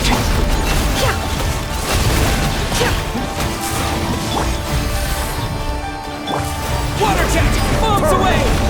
It began with the moon, and so shall it end. The moon will protect you.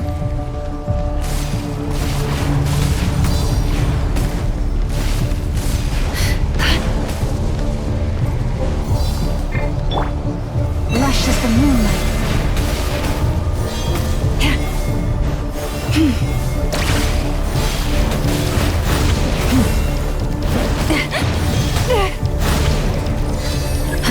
Forest, protect us.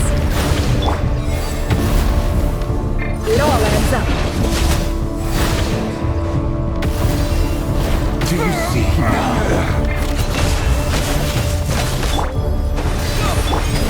You poor lost. Get on here. When will it be as you foretold?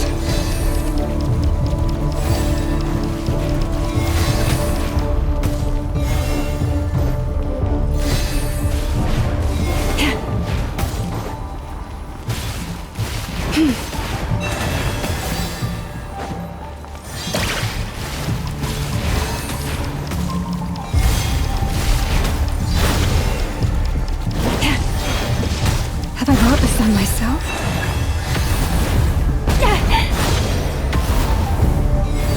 Close your eyes. Spirit welcome here. Forest? The deception ends here. It all adds up. Can't hide the truth.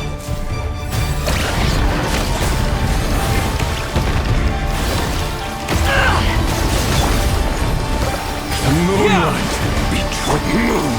Leave this place. No. Can't hide the truth. The No more moonlight lies. betrays Seek you. within.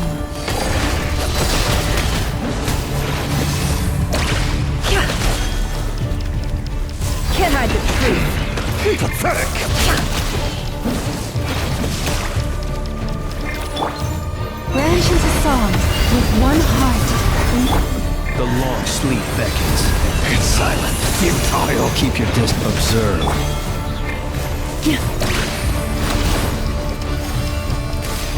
You poor lost lamb. Hunt him down.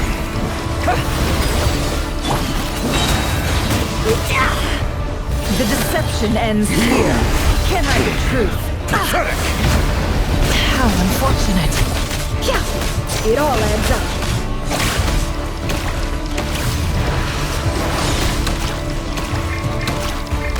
Can't hide the truth.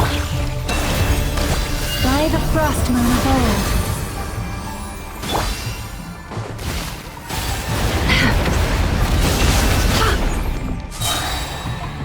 The mystery unravels. Be silent. Observe. The moonlight betrays you. No more lies. The moonlight Rush the moonlight for the betrays you. everlasting forest. Close your eyes. Move! Your little game of heroics is over. The moonlight betrays wants to go first.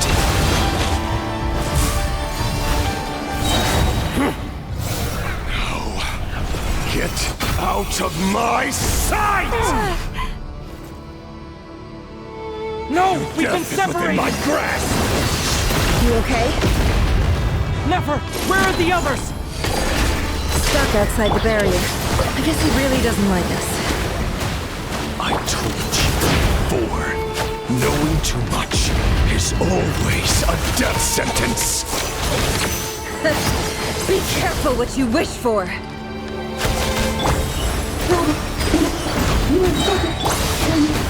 Lelma! Can you hear me? Hold on, silence. The voices are gone. But at least I know they're still there. I need to finish. Stick to the plan. Remember my most important task. Just keep stalling him. If I can stall him for long enough, the moment will come. Run. Can't hide the truth. Hide. Seek within.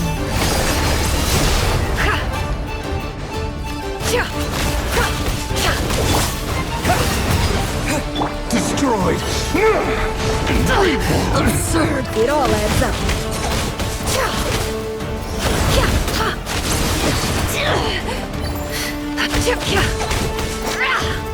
No more lies. Water jet! Wipe out! Can't hide the truth.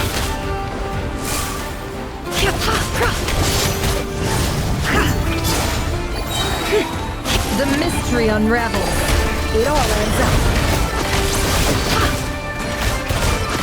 Time to go clean. Can't hide the truth. Go!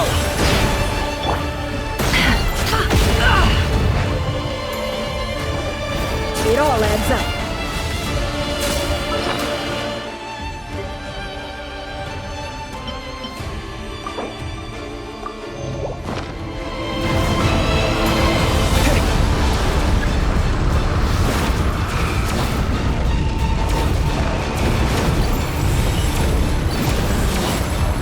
I've got this!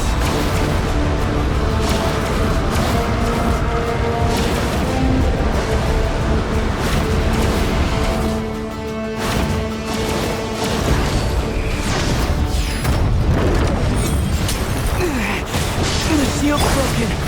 I can't keep this up. Don't push your luck. Absurd. The deception ends here.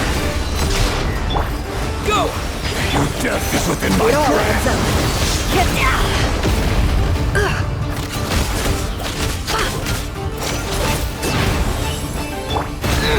Water jet!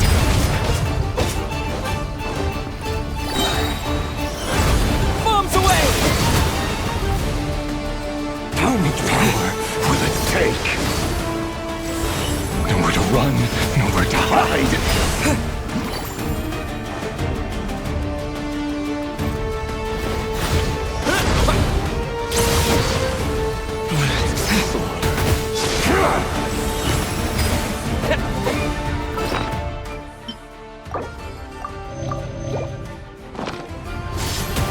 It all adds up.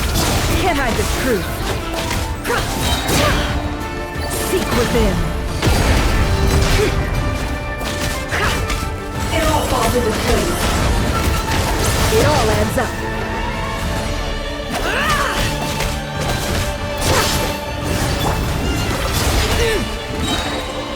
Wipe out! Can't hide the truth. The mystery unravels. Time to go clean.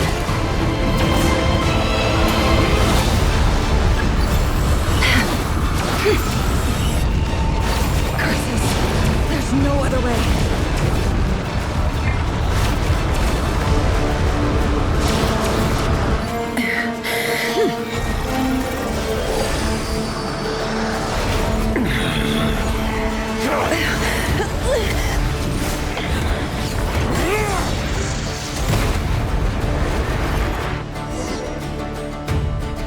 The only way to defeat RAZER is to borrow his own power. That means Columbina will have to disappear while you two bear the brunt of his attacks. You have to hold on. Find a way to keep him focused on killing the two of you.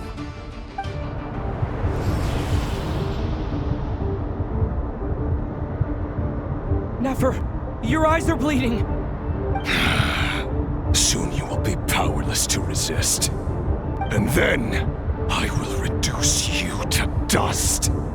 But that dust will plague your memories. Come on, keep holding on. Any other tricks up your sleeve? Let's see them. As entertaining as they are, you've backed yourself into a corner. You don't fool me. I see your fear clear as day. I have to stoke his rage. Make him unleash everything. You fear what you could never defeat. You fear the thought of never being able to save your beloved. You cannot win the fight against fate, RAZER. Is that what you think? Well, now it's your turn to feel afraid!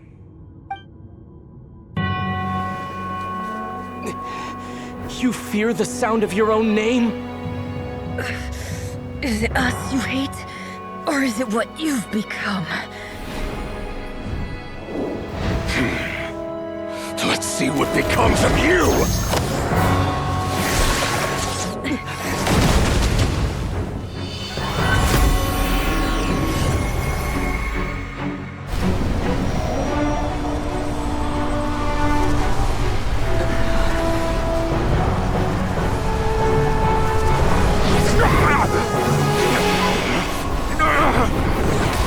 What's happening? That power. I've seen it before!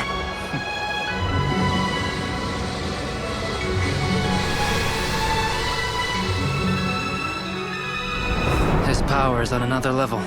We'll need to use an alchemical array to convert his power into a usable form.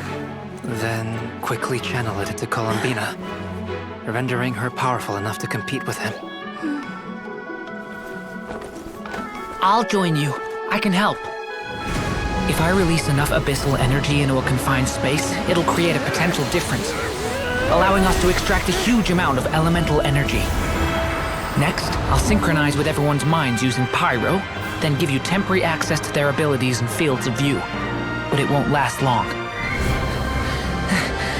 Can you see? Well enough. So, we have a student of Gold Rheindotter in our midst!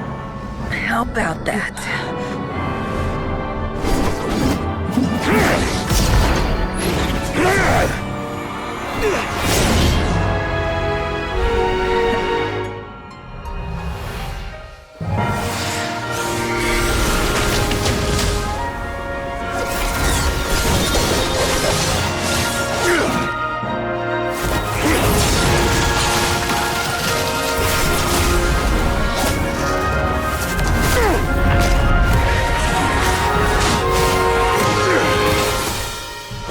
You use my own power against me? Just like how you stole Kuvaki. Look familiar?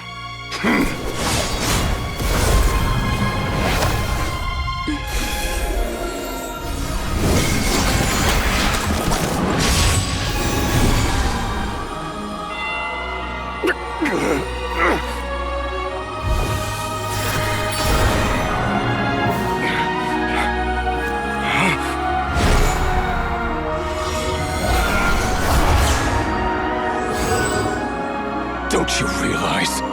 You don't have the power to hold that gate open! I don't, but someone else does.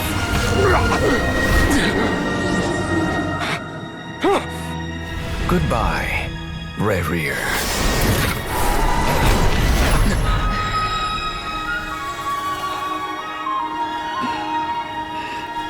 We won.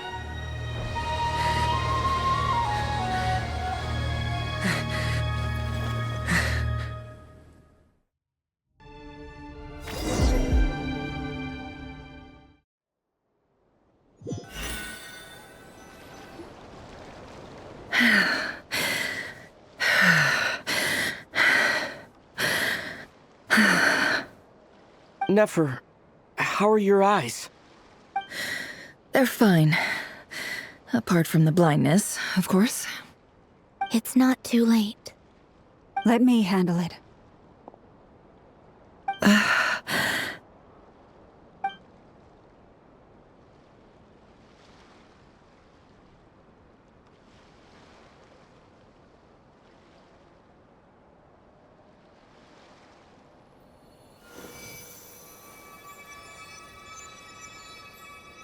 Miss Nefer, it's not like you to lose your composure. That was the most reckless thing I've ever seen you do. Reckless how? The situation was critical. Our lives were at stake. We had to do something. Even so. Okay. I guess you're right. Under the circumstances, it was a wise decision. You traded your eyes for an incredible victory. In business terms, I suppose that's a huge return on investment. I'd be hard-pressed to argue otherwise.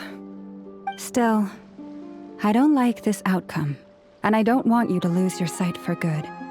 People suffer when they make sacrifices they shouldn't have to make, whether that means faith, strength, or in this case, your ability to even see.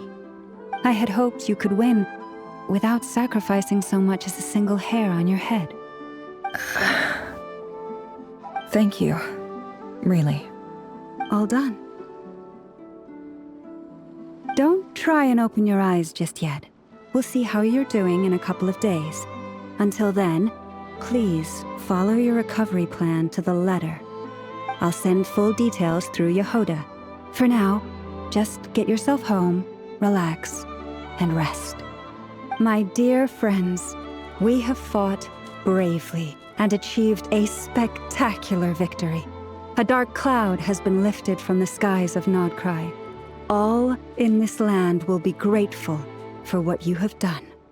The moon will remember this day. Thank you both.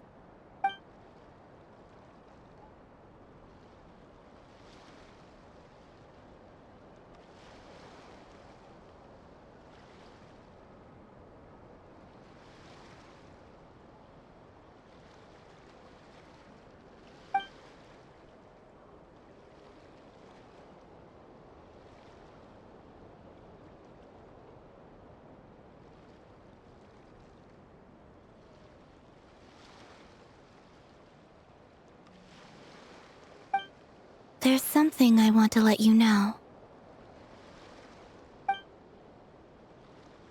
What is it? When Durin connected everyone's minds so I could access their powers, I also felt everything they felt. And since Nefer's eyes were injured, my eyes are hurting now too.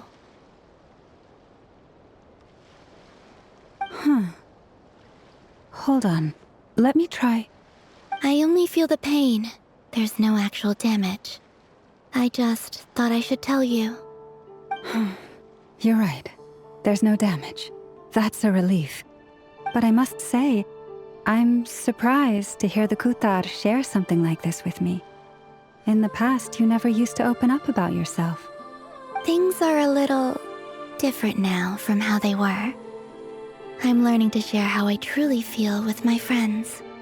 Friends? You have no idea how glad I am to hear that.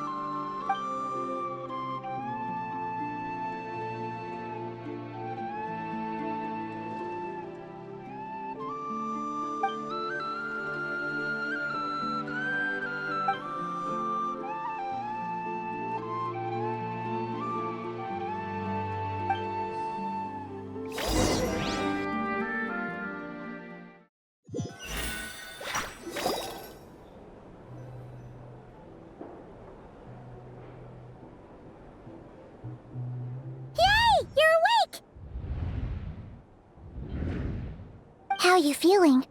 Any aches and pains? Did you sleep well? I'm doing all right, Paimon. No need to worry about me.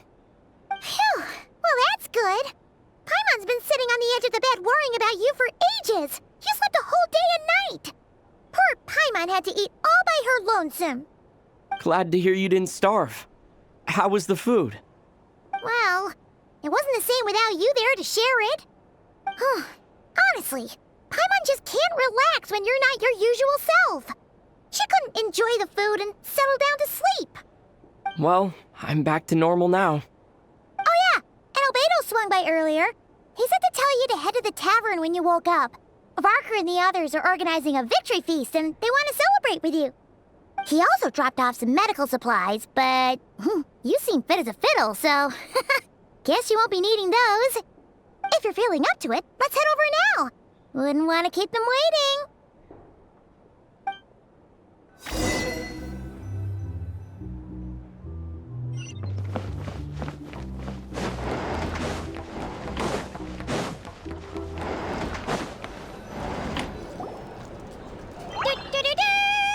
We're here! Oh, Traveler and Paimon! Perfect timing! We were literally just saying how there's no way we're holding this victory feast without you any longer, and we would have postponed it till tomorrow. How are you feeling today? Much better. Thanks. Don't worry about me. Relieved to hear it. If that changes, just let me know. Happy to check you over at any time. Yep, we're here for you. Anything you need, just let us know. Oh wait, where's Nefer? How are her eyes doing? Nefer's right over there. I'm sure she'd love to catch up with you.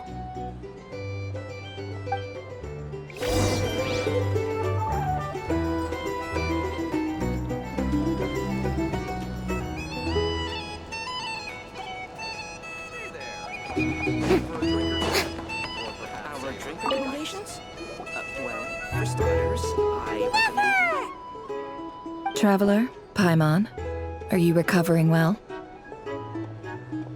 Turns out that moon chanter has some real talent after all. My eyes were mostly recovered after just a couple days' rest. I can actually open them again now. Yeah, but you gotta be careful. Lauma says not to strain your eyes while they're still healing. Yes, thank you. I'm well aware. Yehuda, could I borrow you for a moment? I could do with an extra pair of hands. Oh, sure. Coming. Did you hear that? I gotta go help Lauma for a second. You guys chat among yourselves. I'll grab us some drinks on the way back. Paimon, you still like 'em sweet? You bet. Make it extra sweet, because Paimon's earned it. Sure thing.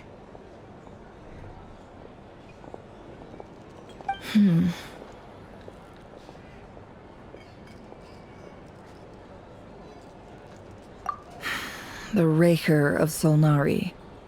Kind of a snake, don't you think?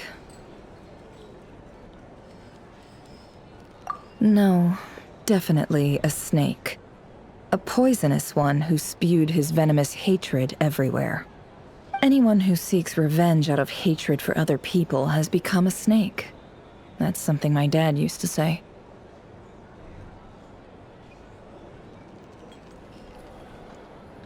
Perhaps. I'm sure it sounds like a very wise and open-hearted perspective to your ears. But me? I think hatred is a perfectly justifiable emotion. What else is left when everything you depended on in life gets stripped away? Something's gotta fuel that drive to keep on living.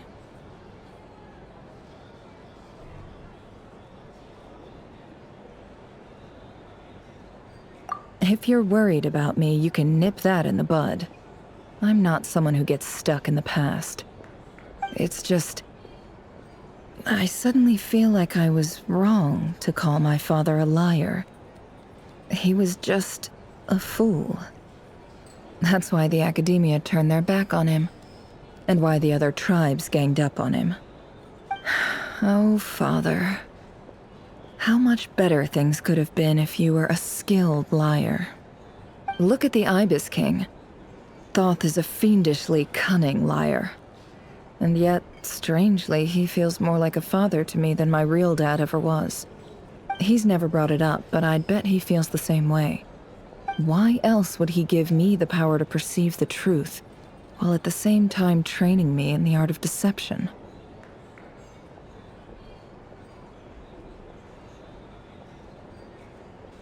Well, King Deshret banished him to Aru, which is essentially a prison, and posed 3 questions to him.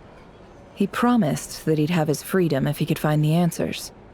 His response was to take on a physical form and approach me, hoping that I could become his envoy and search for one of the answers on his behalf. Did he really think I'd fall for that?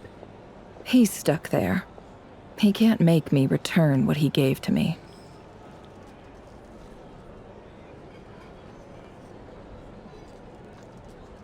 So that's enough for you to decide he's nice, is it? He's a prisoner, and he was scared. So he decided to perform some good deeds to win people's approval. He lives in fear because he's a deceiver. How is RYZEN any different? You can't work as a spy your whole life and expect a happy ending. It's preposterous. Yet I can't say I don't understand it. Liars live in the darkness of their own making. But it's still human nature to want to go on living. They say that a liar's soul is the most worthless thing in the world. What do you think?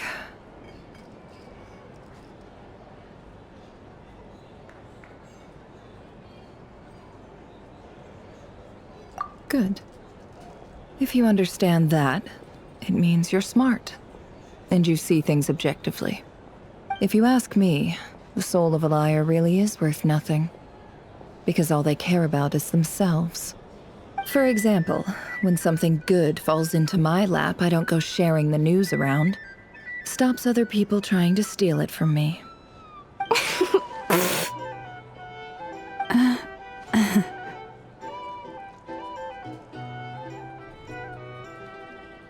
So be it. They have sharp ears. I can't keep anything from them.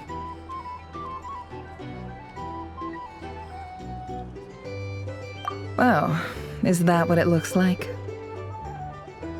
Well, you all know my past now. And I can't simply eliminate everyone who knows too much. So I guess I just have to put up with you. For the foreseeable future, at least.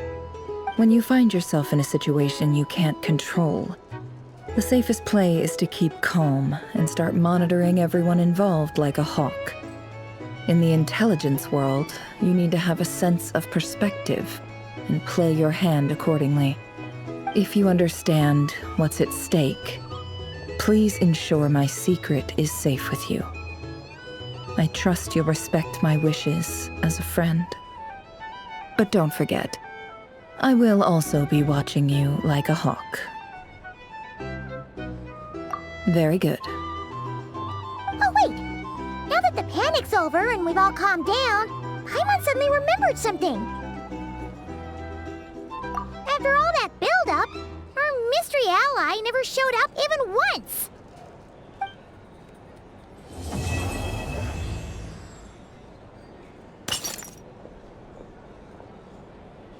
Huh? Am I imagining things?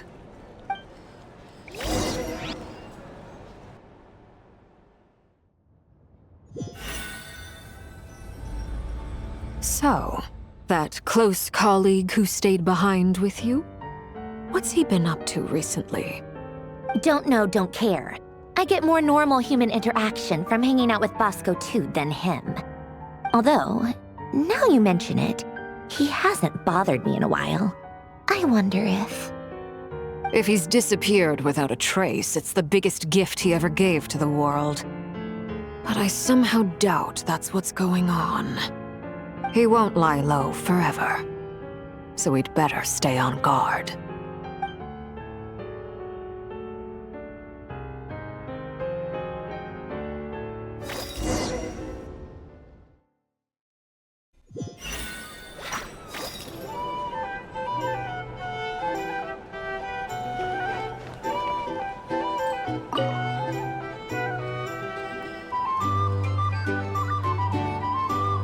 Ah, Lord Sangama Bay. How lovely to see you. I must thank you for the device you provided. It was an enormous help. Would I be right in thinking that it was developed by the academia? Why come and ask me when you clearly know already? I mostly came to thank you. That's more like it. A little gratitude goes a long way with Lord Sangama Bay. Play your cards right, and you might even stand a chance of becoming my long-term supplier. The chance to work with such a kind and charitable investor as yourself would be a great honor for the curatorium. Huh? Charitable? Who said anything about charity? First I'm hearing about it. Let's see. The first plot of land you purchased in Nodcry, your desert interests, and... Stop! What do you think you're doing? Exposing my investment history! It's nothing to hide from. They're all perfectly legitimate investments. And some of the land you purchased was with the intent of building a sanctuary? Yes, I heard about that too. How did you... You're a curious case, Lord Sangama Bay. You don't like people finding out about your good deeds, do you? But I'm afraid no matter how hard you try to keep things under wraps, where there's a will, there's a way. You did it for Sumeru, didn't you? It was empty land that was gonna go to waste otherwise. I figured if I built something there, it might at least get some use in an emergency. Disasters are capricious things. They strike without any warning. I've lost family to a disaster before, and I don't want to lose any friends or business partners if I can help it. My elder sister used to dream of finding a sanctuary. Somewhere with plenty of food, water, and medicine. Where everyone could live happy lives. It was something I looked into, but after discussing things with the Dendro Archon, I decided on a more effective strategy. The tech people handled the tech, and Moneybags provided the Mora. It just made the most sense. It's a pity that so few people know the truth about you. Everyone says that you view everything in terms of Mora, and all you care about is growing your own wealth. So, what's the problem with that? Everyone wants to be rich. It's human nature. So yes, I love Mora, and it's nothing to be ashamed of. But surely you have dreams of your own beyond just making Mora. You don't get it, do you? My dream is to invest in other people's dreams. And, you know, make a nice little slice for myself along the way. Just thinking about it makes me happy. That sweet, sweet sound of Mora. Thank you. For the device? And the pendant. Oh, that. I was just returning a favor. Don't worry about it. Seems like we've both been away from home for a very long time. Yeah. So long that I barely remember what my family even looked like. That would be your mother, father, and sister? Yeah, though it's been years since my sister passed away. It's not like I want to forget them, obviously, but memory can be even more ruthless than the most calculating business person. Beyond a certain point, if something isn't helping you, it just gets rid of it. My sister can't help me now. Slowly but surely, her face is fading from my mind's eye. It's become a vague impression. Not everything will fade. When loved ones pass away, the beautiful memories are the ones that last the longest. Yeah, that's true. If you ask me, that's the one silver lining in all of it. Well, that, plus, I'm sure that life is much better now than it was back then. Oh, absolutely. I have tons of Mora, a big beautiful house, business is booming, and I'm as happy as can be. You've got a lot going for you too. Boss of the Curatorium of Secrets? I'm sure there's plenty of Mora to be made in that line of work. I appreciate the vote of confidence.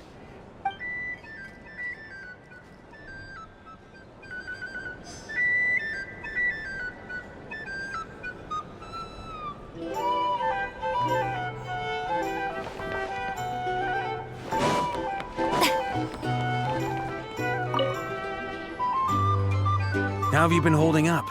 Any adverse reactions? If you start to take a turn for the worse, make sure you tell me right away. You don't need to worry about me, Grandmaster. I'm fine. I mean, I barely did anything, so... What? You're too humble, young man. You played an indispensable role in the battle for Nodcry. We can't thank you enough for your support. Sometimes, when people praise you, it's because you deserve it. The best thing is to accept it calmly and with grace. It's important to learn how to respond to words of admiration. Let's do a quick demonstration. Albedo, that was an incredible feat of alchemy. The pressure was on, but you worked flawlessly at lightning speed to get the job done. Thank you. I can't take all the credit, though. Durin played a big part in forming the alchemical array. See? Did you catch that?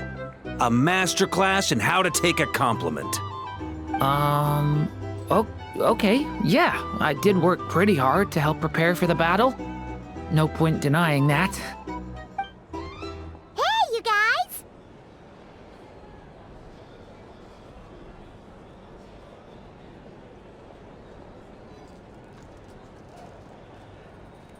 Hey, look who's bounced back. Looking good, traveler.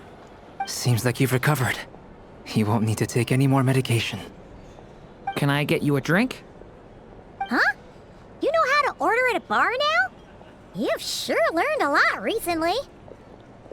Handling a drinks order is ridiculously simple compared to alchemy. Don't worry, I'll blend into society yet. Paimon believes it. You're clearly a fast learner, just like your brother. To be totally honest though, Paimon didn't quite follow all the details when you first explained the plan to us. Don't worry, that's completely understandable. Unless you're a student of alchemy, it's hard to grasp the principle and how the process works. To put it in the simplest terms, we saw how our enemy stole the power of Kuvaki. And that gave us the idea of stealing his power to turn it against him. When facing an enemy you have no hope of defeating, it's best not to engage them in battle. So, instead of looking for a way to overpower him, we decided to help Columbina get strong enough to at least stand up to him in a fight.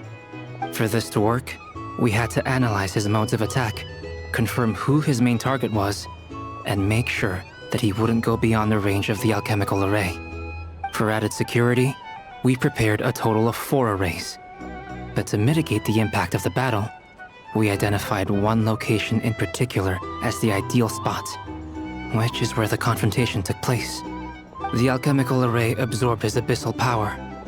Then Durin processed it to render it usable by Columbina. That power enabled her to do what would otherwise have been nigh on impossible. What surprised me was that Dainsleif actually agreed to join us. Given his history with RAZER, he had every right to sit this one out. But we're extremely grateful for the decision he made. It must have been a painful choice to make. But I'm sure that making a decision was far better for him than staying in limbo. Absolutely.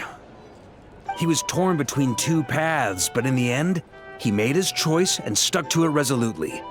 He doesn't strike me as the sort of person who'd stay trapped in limbo for long. Anyway, however you cut it, everyone gave a stellar performance.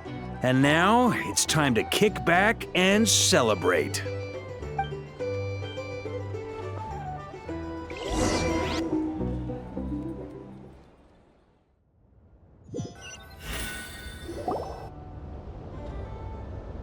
That's the only reason you're here. Yes. I've thought a lot about it. And I've realized that you, me, and Arlecchino should be friends. I think this is very important. So I felt I had to come and tell you. Well, this is a new one. I'm so moved. I can't even hold my teacup. If that's all, you can leave now. Do you not want to be friends with me? Or is it that you prefer being co-workers? What is this, Columbina? Are you deliberately testing my patience threshold? Right now, my politeness module is active. But if you say another word, I swear I'll shut it down. If your politeness module was active, Wouldn't you say the word please at some point? Polonia, please see Lady Columbina to the door. Will you still invite me to your next tea party? What? Yes, I think you will. Bye-bye, dear Sandrone.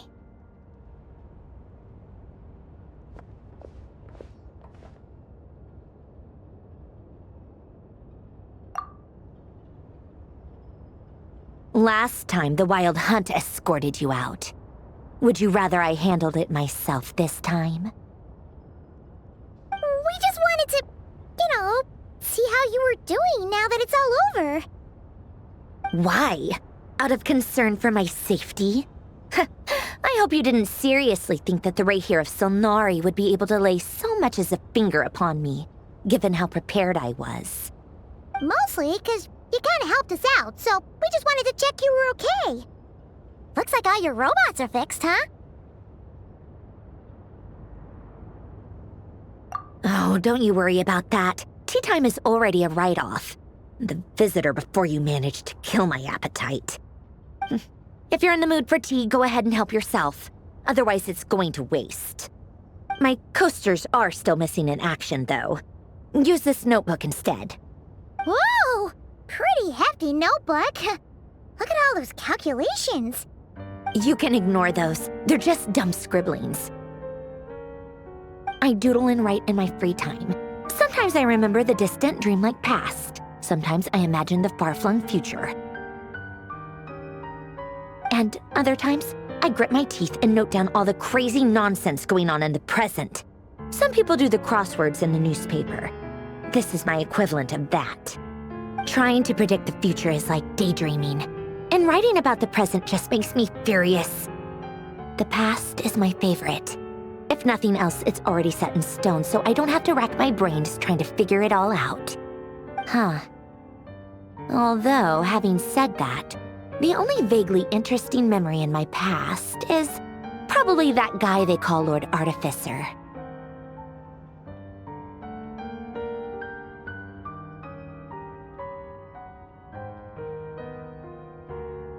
Who else?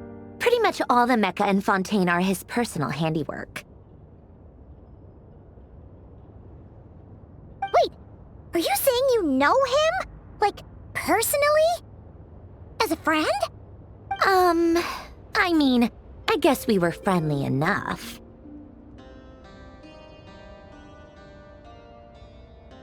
Yep. In fact, I'm probably the only normal person left who knew him at all. We used to chat occasionally back when he was still around. Before he passed away, he asked me to destroy all his manuscripts.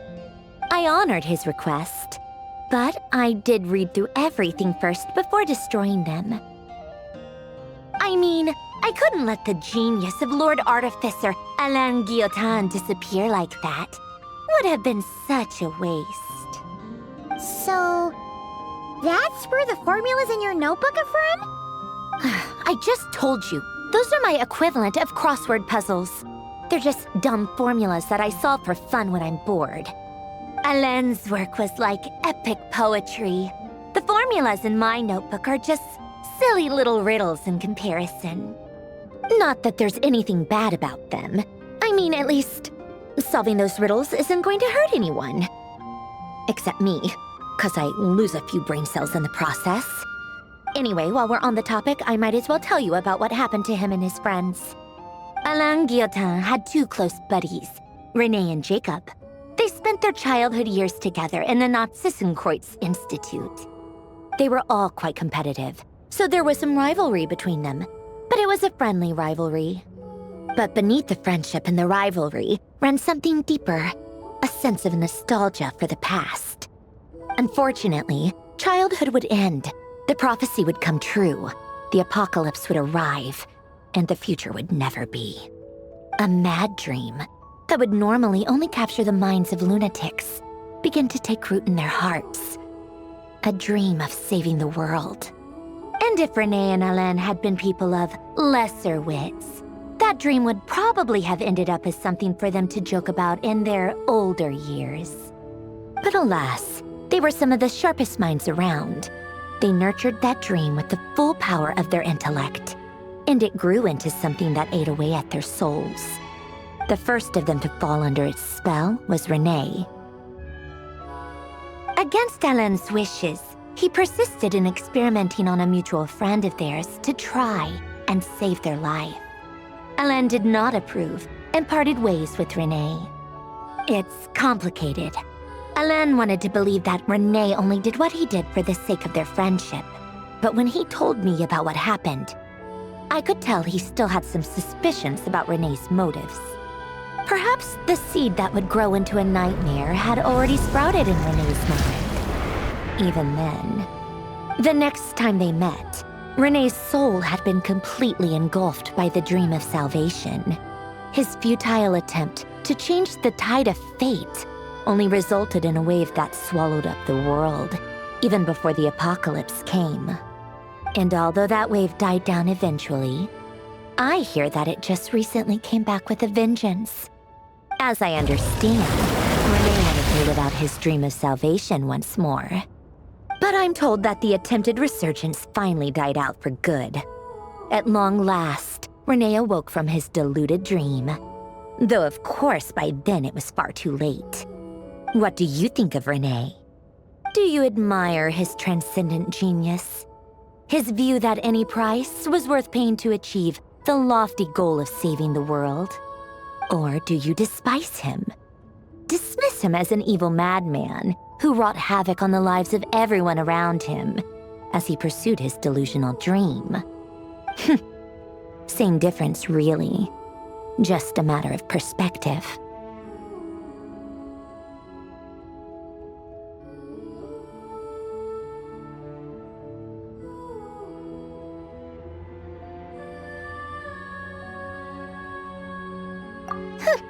Doesn't surprise me. You share one thing in common, after all. You both want to be the savior. The only difference is, your dream came true, and his, well, he wasn't the one who made it come true. I don't like fanatics who give up their whole lives for their ideology. Nor do I like fools who let their delusions take control. Maybe I could understand if Renee had just been an ordinary person. But he had a sage-like intellect, and still managed to get himself lost in the labyrinth of his own desires. Anyway, that's enough about Renee. Now, moving on to Alain Guillotin, the Lord Artificer. He managed to put a stop to the first storm whipped up by Renee. But after that, Alain lost his friends and family. To his credit, I suppose, the loss of his family and friends was purely a tragic accident. It's not like Alain sacrificed them for his cause or anything. After that, the only thing supporting his work was the same dream that had dragged his closest friend down to the abyss. But although the desire to save Fontaine drove him to found the Fontaine Research Institute, Alain continued to reject any form of transcendental knowledge or power. He was suspicious and fearful of it, having seen the way it had affected his closest friend. I think that formulas and machines derived solely from human intellect were the only thing that gave him a sense of spiritual comfort. Yet Alain's intellect was simply too great. It barely left him space to breathe in his lifetime.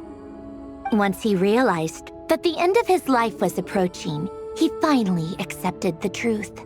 The Nazissenkreuz Institute needed someone, and a human being, to see its story through to the end. He quit working on his formulas, trading them in for the fairy tales that had played such a formative role in his childhood, but which he barely touched in his adult life. He told me that the director of the Nazissenkreuz Institute used to read those fairy tales to the children as bedtime stories. Apparently, they worked wonders at sending kids off to sleep. I think that all he wanted at that time in his life was to be able to sleep deeply without being plagued by depression. By that point, nothing else really mattered. At the very end, he laid down to rest in the ruins of the former Nazissenkreuz Institute orphanage, while the Fontaine Research Institute he had founded continued tirelessly with its work. Many years after that, tensions over competing dreams would once again cause a rift, this time between members of the Fontaine Research Institute. But the actions of those fools had nothing at all to do with Alain. And that is the story of two people from the Narzissenkreuz Institute who both wanted to save the world. One went all in on his fantasy of salvation without ever looking back, and ended up calmly sinking to the bottom of the deepest sea. The other sought desperately to burn bright in his life, even though he wasn't sure where he was going. I do sometimes wonder, why is it that people like them have such grand hopes of saving the world? Even the grandest tree starts as a tiny seed. So perhaps, for each of them, their mission to save the world began with a very simple desire: to save themselves. They were young children with friends and family who mattered to them, desires to explore the meaning of life, ambitions to have a successful career. They didn't want to see all of that taken away in one fell swoop. Or maybe they just wanted to find something to anchor themselves within the chaos, to stop them getting quietly swept away by the storms of life. But instead, the search for their own salvation took them down the rocky road laid out by fate. Do you think the desire to save oneself is enough of a justification to try and save the world? Sensible answer. Glad to know you've got your head screwed on straight. Alain would disagree, though. I asked him the same question back when he was in his prime, putting all of his energy into his work. Yes, it's enough. No elaboration, just a quick, short answer before getting right back to his work. He was always that way. All right, tea time's over. I owe Arlecchino a favor for telling me these stories. I'll have to bring a whole sack of gifts the next time I visit the House of the Hearth. I'm gonna go tinker with Polonia now. You guys can do whatever you want, as long as it doesn't involve interrupting me. Polonia, exit hibernation mode. Begin diagnostics.